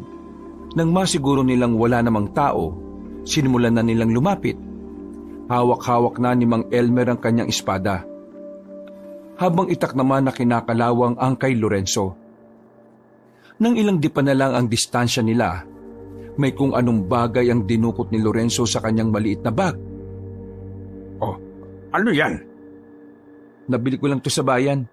Sisirain ko lang itong plastic tapos iahagis. Kasi magsasabog to ng mabahong amoy. Laruan lang to ng mga siraulong bata sa bayan. Iahagis ko sa kanila para maglabasan sila.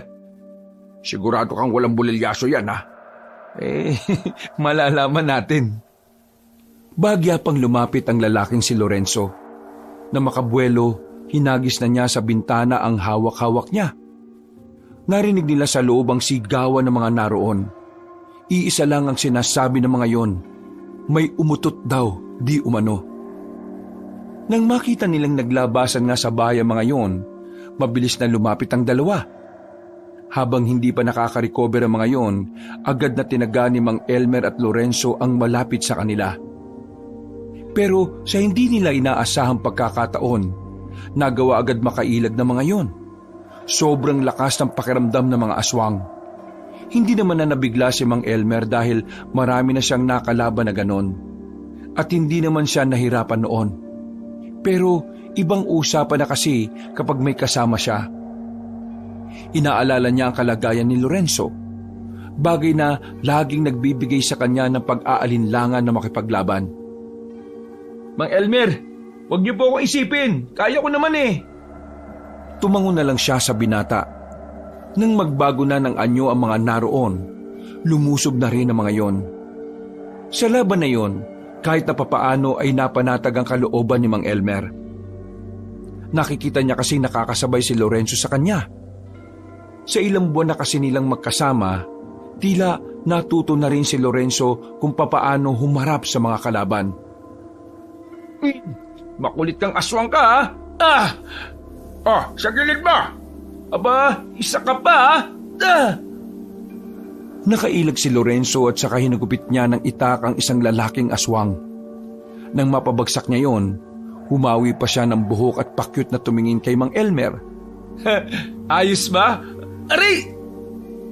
Bigla na lamang kinagat sa paa si Lorenzo ng isang aswang na naghihingalo. Mabuti na lang ay pinukulan agad ni Mang Elmer ng maliit na kutsilyo ang aswang, kaya nakabitiw din yun kaagad. Wisit! Pasira sa moment! Dami mo kasing alam eh. Ang sabi ko mag-focus ka. Puro ka katarantaduhan. Seryosohin mo kasi. Buhay mo nakataya dito. Sige, pasensya na. Akala ko kasi ako bida rito eh. Pero nasa na bang iba? Nakatakas na. Kaya mo pa bang tumakbo? Hindi na. Masakit eh. Ikaw na lang.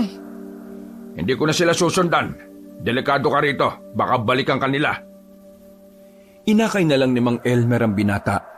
Pinaupo na muna niya ito saglit sa gilid. Pumasok siya sa loob ng bahay. Amoy na amoy pa rin niya ang baho sa loob.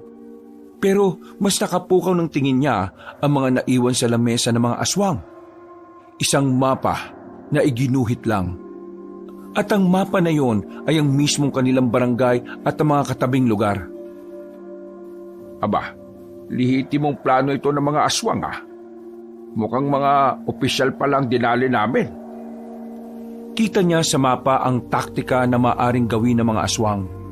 Kaya naman kinuha niya ang mapa na yon. Palagay niya kasi ay malaki ang may tutulong nito para mapagandaan ang inihahandang kasamaan ng kampo ng kadiliman. Oh, hindi niyo man lang ba ako aakayin? Hindi naman malalim ang kagat sa iyo eh.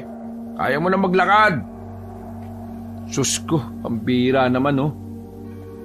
Kahit na hirap si Lorenzo, pinilit na lamang nitong makasunod sa matandang lalaki. Buti na lang din ay may napadaan na tricycle at agad naman silang sumakay. Huwag kang iiyak mamaya ah. Gagamutin ko ang sugat mong yan. Bakit? Sobrang sakit ba ang gamot? Oo. Pero mas masakit kapag namatay ka dahil sa kagat ng aswang. Madali silang nakarating ng barangay. Pero laking pagtataka nilang dalawa nang maabutan nilang walang tao sa bahay. Wala na sa higaan ang mahimbing na natutulog na bata kanina. Nabahala si Mang Elmer noong mga sandaling yon. Unang pumasok sa isip niya, baka sumagupa na naman sa aswang ang bata. Ay nako, pambira talagang bata to oh. Pipingutin ko talagang itlog nito kapag bumalik to eh. Mang Elmer, naalarma matandang lalaki na makita niyang namumutla na si Lorenzo. Pinahiga na niya ito sa lapag. Nakita niya kasing nagkukulay ubi na rin ang bandang parte ng kinagatan. Sobrang kirot na, Mang Elmer. Parang gumagapang yung sakit pakit ng hita ko. Kumalma ka. Nilinisin natin ang sugat mo. Kukuha lang ako ng mga gamit. Pagtayo niya, nakita niya ang kapiraso ng papel na nasa ibabaw ng lamesa. Nang basahin niya ang nakasulat, nanlaki ang mga mata niya nang malamang kinuha ng mga aswang ang batang si Nonoy. Napalunok ng laway ang matandang lalaki. Ito ang unang pagkakataon na nabahala at kinabahan siya. Hindi niya kayang may mangyaring masama sa bata. Pero hindi rin naman niya pwedeng iwan si Lorenzo. Napamura na lang siya sa kanyang isipan. Kahit gusto niya nang puntahan agad si Nonoy, kailangan niyang mas unahin si Lorenzo dahil nasa panganib ang buhay nito at ito ang mas malapit sa kanya. Kinuha na niya ang mga gagamitin niya para linisin ang sugat ng binata. Maya-maya pa ay sinimulan na rin niya ang paglilinis. Halos mapaos ang binatang si Lorenzo sa kakasigaw dahil sa hapdi ng mga nilagay ni Mang Elmer. Naawa na lang din siya sa binata pero yun lang ang pinakamabisang gamot para mapatay ang bakterya na galing sa bibig ng aswang. Kapag hindi kasi naagapan yon, maaring kumalat ang bakterya at pwede nitong sirain ang organ ng binata. Mang Elmer, mamamatay na ba ako? Oo, mamamatay ka na kapag sumigaw ka ng sumigaw. Kaya manahimik ka dyan. Konti na lang ito. Manong-manong nilinis ni Mang Elmer ang sugat ni Lorenzo. Meron din siyang pinainom na halamang gamot. At meron din siyang pinanguyan na dahon. Makalipas lang ng ilang oras, nawala na rin ang kirot sa paa ng binata. Nagagawa na rin itong igalaw ang paa at naitatapak na rin. Maraming salamat, Mang Elmer. Akala ko ba hindi ka albularyo? Bakit ang galing yung manggamot ng sugat? Huwag ka masyadong bumilib. Bukod sa pumapatay ng aswang, yan lang din ang talagang alam ko. Natutunan ko lang yan sa kaibigan kong albularyo na namatay na rin. Maraming salamat po ulit. Akala ko talaga mamamatay na ako eh. Kailangan din pala nating mag-ingat sa kagat ng aswang. Ngayon ko lang nalaman na pati ang kagat nila nakamamatay na rin. Totoo nga ang nababalitaan ko. Ibang uri na ng aswang ang mga gumagala ngayon. At siya nga pala, maiwan muna kita rito ha. Bakit po? May pupuntahan ka ba? Hindi mo ba napapansin na wala si Nonoy? Ay, oo nga no. May iniwang sulat ang mga dumukot sa kanyang mga kapwa niya aswang. Kailangan kong puntahan ng batang yon. Ano po? Dinukot siya? Teka, totoo ba? Bakit ang kalmado mo? Bakit? Ano bang gusto mo? Maglupasay ako. Kailangan kong maging kalmado. Kasi kung natataranta ako, baka hindi kita nagamot. Pasensya na. Dahil sa akin hindi mo kagad napuntaan si Nonoy. Hayaan mo na. Hindi naman nila sasaktan ng batang yon. Ako ang kailangan nila. Sige po, sasamahan ko po kayo. Hindi na. Kailangan mo ipahinga yung sugat mo. Papapuntahin ko rito yung ilang tanod para magbantay sa'yo. Kailangan ko nang umalis ngayon eh. Sige po, Mang Elmer. Mag-iingat po kayo. Ngumiti lang ng pilit ang matandang lalaki. Wala siyang sinayang na segundo. Alam niyang anumang oras ay mahalaga sa mga sandaling ito. Kaya naman, kahit na wala pa siyang pahinga, lalarga siya para harapin ang mga aswang. Hindi siya papayag na gamitin ng mga aswang si Nonoy laban sa kasamaan. Hindi na siya pumasok sa kagubatan. Sa kalsada lang siya dumaan dahil mas malapit ang daan doon. Habang naglalakad, naramdaman niyang merong sumusunod sa kanya. Hinugutan niya ang kanyang espada. Maraan siyang naglakad sa harapan ng halamanan. Hindi ka aswang. Hindi ka mararamdaman ng pulseras ko. Pero nararamdaman kita. Sino ka? Lumabas ka dyan! Nakatutok lamang ang espada nang biglang may binatang lumabas mula roon. Maliwanag ang buwan, kaya kahit na papaano ay nakilala niya ang taong yon. Oh, boy karinderya. Igan po ang pangalan ko, Mang Elmer. Wala akong pakialam kung anong pangalan mo. Ang gusto kong malaman, anong ginagawa mo dyan? Bakit mo ako sinusundan? Gusto ko po sana na samahan kayo eh. Hindi ko kailangan ng pabigat ngayon, no? Umuwi ka na sa inyo. Magbalat ka na lang ng patatas. Kaya ko po kayong tulungan. Hindi mo alam ang sinasabi mo. Aswang ang makakalaban ko, hindi mga tao sa bilyaran. Meron akong dalang anting-anting. Galing ito sa baul ng lolo ko. Tingin ko, pwede niyong gamitin ng anting-anting. Agad na inilabas ng binata ang isang medalyon na kulay ginto na merong mahabang tali. Ito yung sinasabi sa akin ng lolo ko na gamitin ko raw kapag may mga masasamang elemento. Isuot ko raw sa bewang ko. Pero nung sinuot ko nung nakaraan, nagkasakit lang ako eh. Tingin ko, hindi para sa akin to. Tingin ko, para sa iyo to, Mang Elmer. Inabot ng binatang si Iga ng anting-anting kay Mang Elmer. Tinanggap naman ito agad na matanda. Sinuri niya yung saglit at napatunayan niya ngang ang medalyon na yon ay lihitimong anting-anting. Hindi ko alam kung pwede ko itong gamitin. Alam mo, hindi ako pwedeng gumamit ng anting-anting na hindi ko kilala. Ang mga anting-anting, mutya o agimat ay may mga buhay rin. Meron silang kinikilalang mga amo.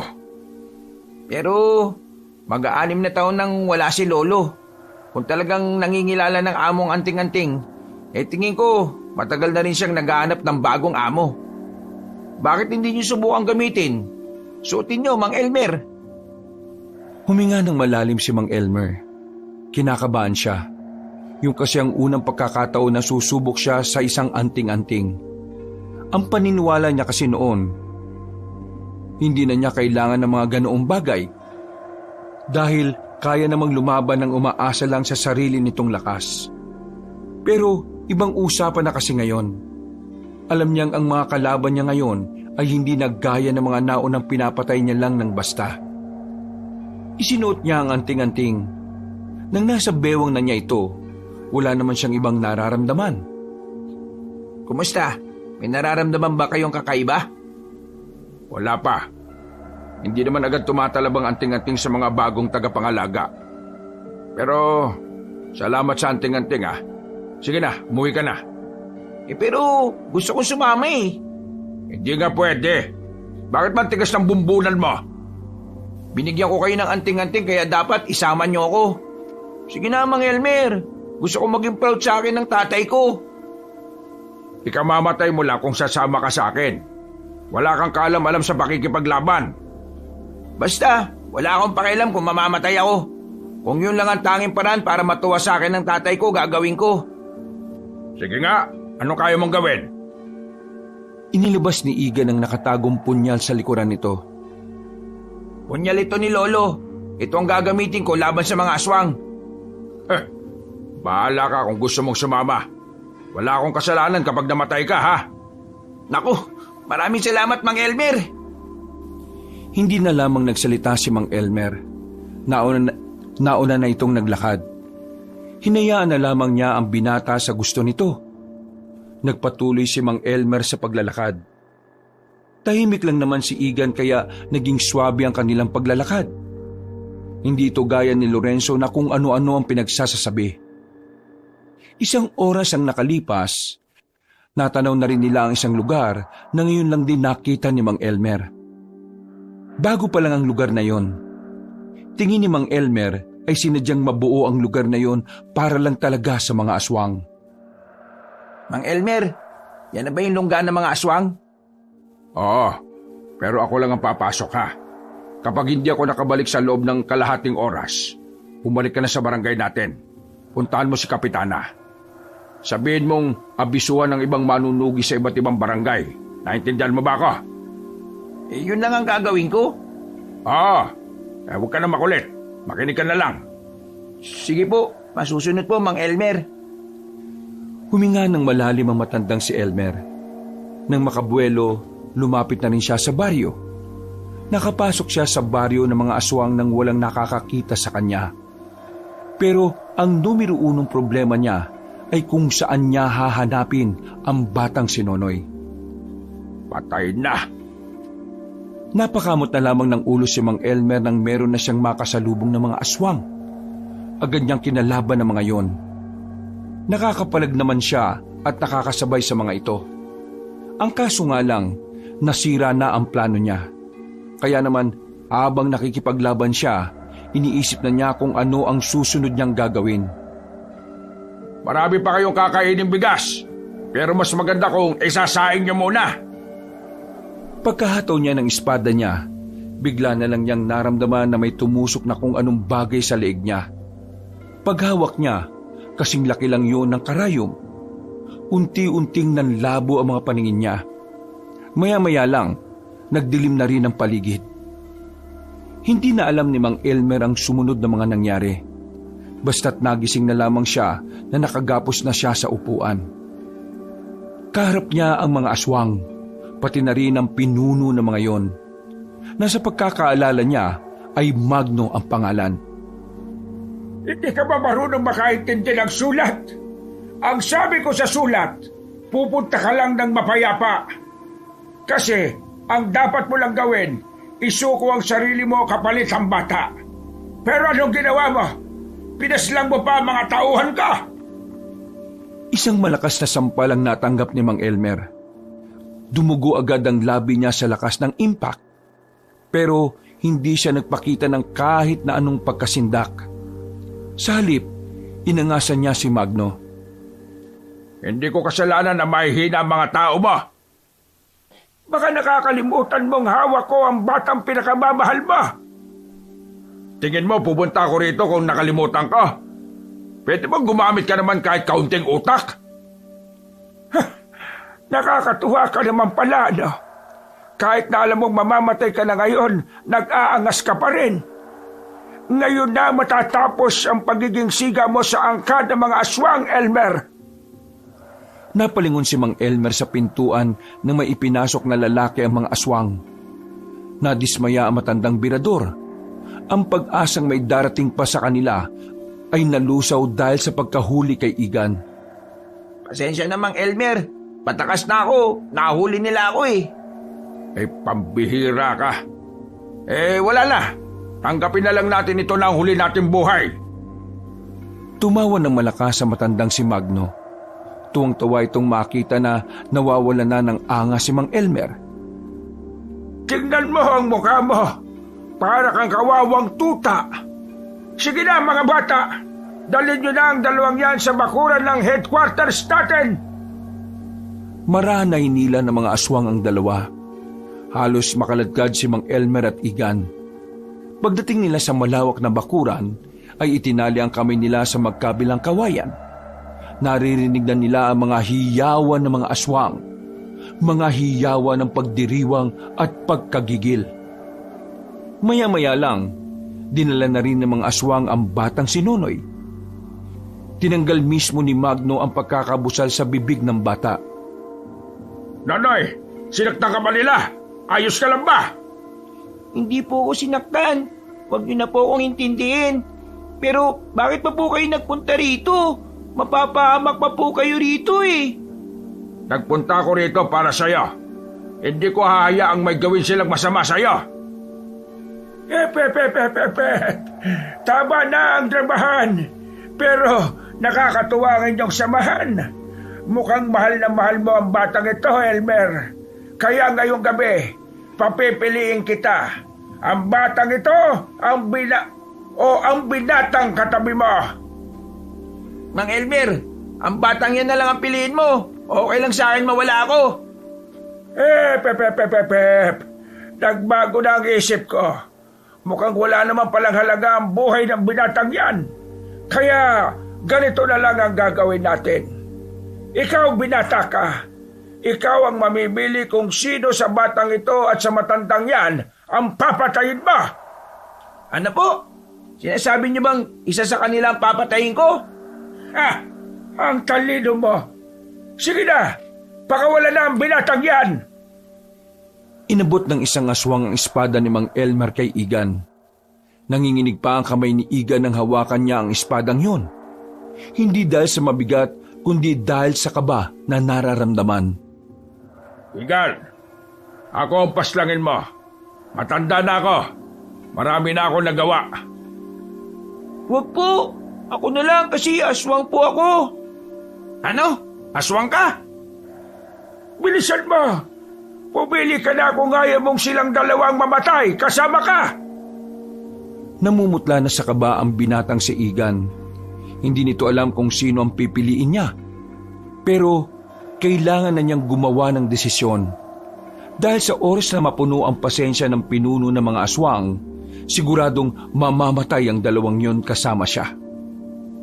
Mang Elmer, pasensya na pero ikaw ang pipiliin ko. Wala akong magawa. Huwag ka gumigay ng pasensya. Masaya ako mamamatay dahil espada ko ang gamit mo. Lumapit na si Igan kay Mang Elmer. Itinaas na ni Igan ang espada. Handa na sana nitong gawin ang pinakamabigat na desisyon ng buhay niya. Nang biglang nabulabog ang mga aswang sa paligid.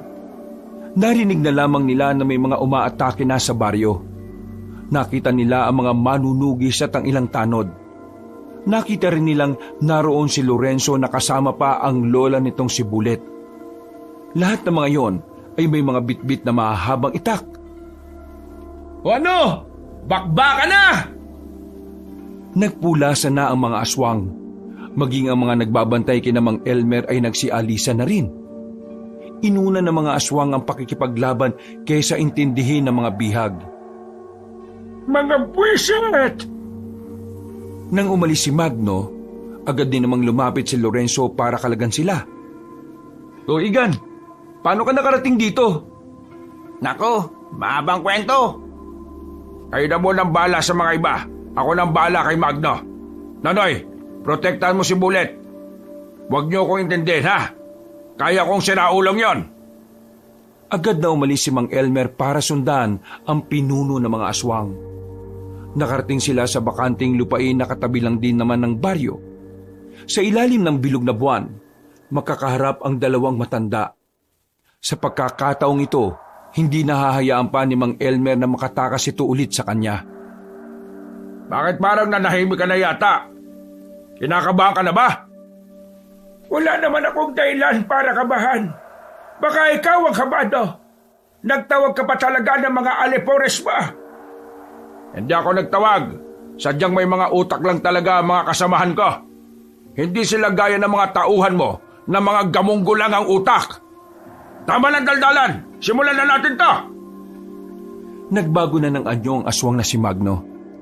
Nang magkulay itim at pumuti ang buhok nito, napagtanto na ni Mang Elmer na isa pala itong gabunan. Walang pag-aalinlangang lumusob si Magno. Kahit na pinaghandaan niyo ni Mang Elmer, tumalsik pa rin siya nang suntukin siya ng pinunong aswang. Buti na lang ay nasalag niya yun ng espada kaya wala siyang galos. Kinabigla ni Mang Elmer ang kakaibang lakas ng kanyang kalaban. Sa puntong yun pa lang, natatansya na niyang hindi niya kakayanin si Magno. Kung ikukumpara ang lakas niya sa kalaban niya, sobrang layo ng diferensya. Alam niyang hindi siya uubra kahit na marami na rin siyang karanasan sa pakikipaglaban. Isa pa, yun din kasi ang unang pagkakataon na may nakaharap siyang gabunan. Anong problema?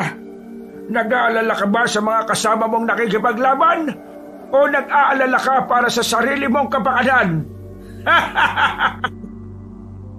Huwag ka masyadong kampante. Nag-uumpisa pa lang ang laban. Mamaya ka na magyabang kapag nakita mong naghihingalo na ako. Bumorma na si Mang Elmer. Lalakasan na lamang niya ang kanyang loob. Yun lang ang pwede niyang gawin para kahit na papaano, tumagal pa ang laban at makapag-isip pa siya ng ibang paraan. Sa sunod na pag-atake ng aswang sa kanya, sinubukan niyang makatsyempo. Umilag siya at nakakita siya ng pagkakataon para patamaan si Magno. Pero sa halip na masaktan, tila wala man lang itong naramdaman sa hiwa na ginawa niya. Nagulat na lamang si Mang Elmer nang mahawakan siya nito sa kamay. Hinila siya ni Magno at nang makalapit, sinuntok siya ng aswang sa sikmura. Ilang segundong tila hindi makahinga si Mang Elmer.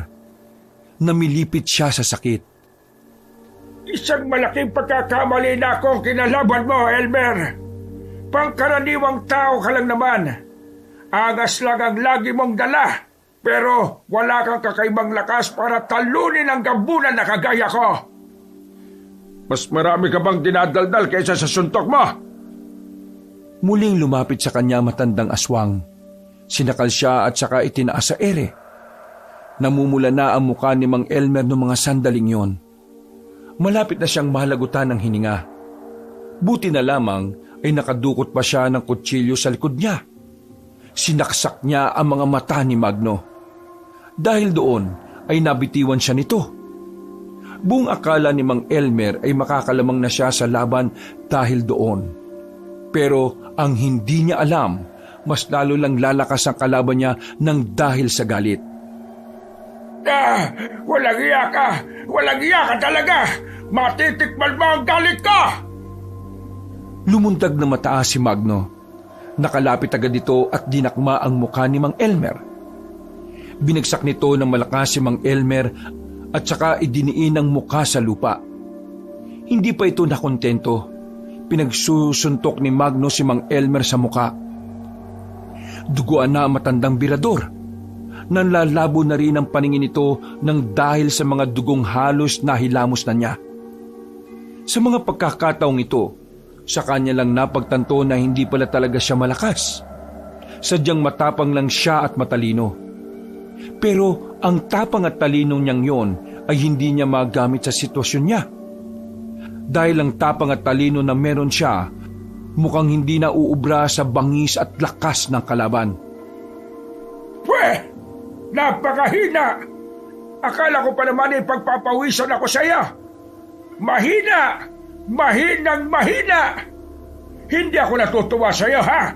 Kaya ngayon, papatay na kita para maisunod ko na ang batang pinakamamahal mo! Wag mong sasaktan si Nonoy! Manahimik ka! Gagawin ko ang gusto ko! Gustong gumalaw ni Mang Elmer pero wala na siyang lakas. Kahit daliri niya ay hirap na siyang igalaw. Naiyak na lamang siya dahil alam na niyang wala na siyang magagawa. Nang makita na niyang kinuha na ni Magno ang espada nito para itarak sa kanya, napangiti na lang siya at napapikit. Pero bigla na lang nagbago ang ihip ng hangin ng mga sandaling yon. Biglang nagliwanag ang anting-anting sa bewang ni Mang Elmer. Nasilaw si Magno kaya napalayo ito. Naramdaman naman ni Mang Elmer ang kaginhawaan sa kanyang katawan. Para siyang pinanganak ulit. Lahat ng sakit sa katawan niya ay himalang nawala. Bumalik ang kanyang lakas. Bagay na ikinagulat ni Magno. Ha? Ano nangyari? Bakit ka nakabangon? Hindi ko rin alam. Pero tingin ko, nakikisa na ang anting-anting. Hindi niya pa ako kilala pero parang kinikilala na niya ako ngayon. Biglang lumipad ang espada niya patungo sa kamay niya. Mabilis din namang umatake si Magno sa kanya. Pero nagawa na niyang salagin ang kamao nito gamit lang ang kaliwa niyang kamay. Paano nagkaroon ka ng anting-anting?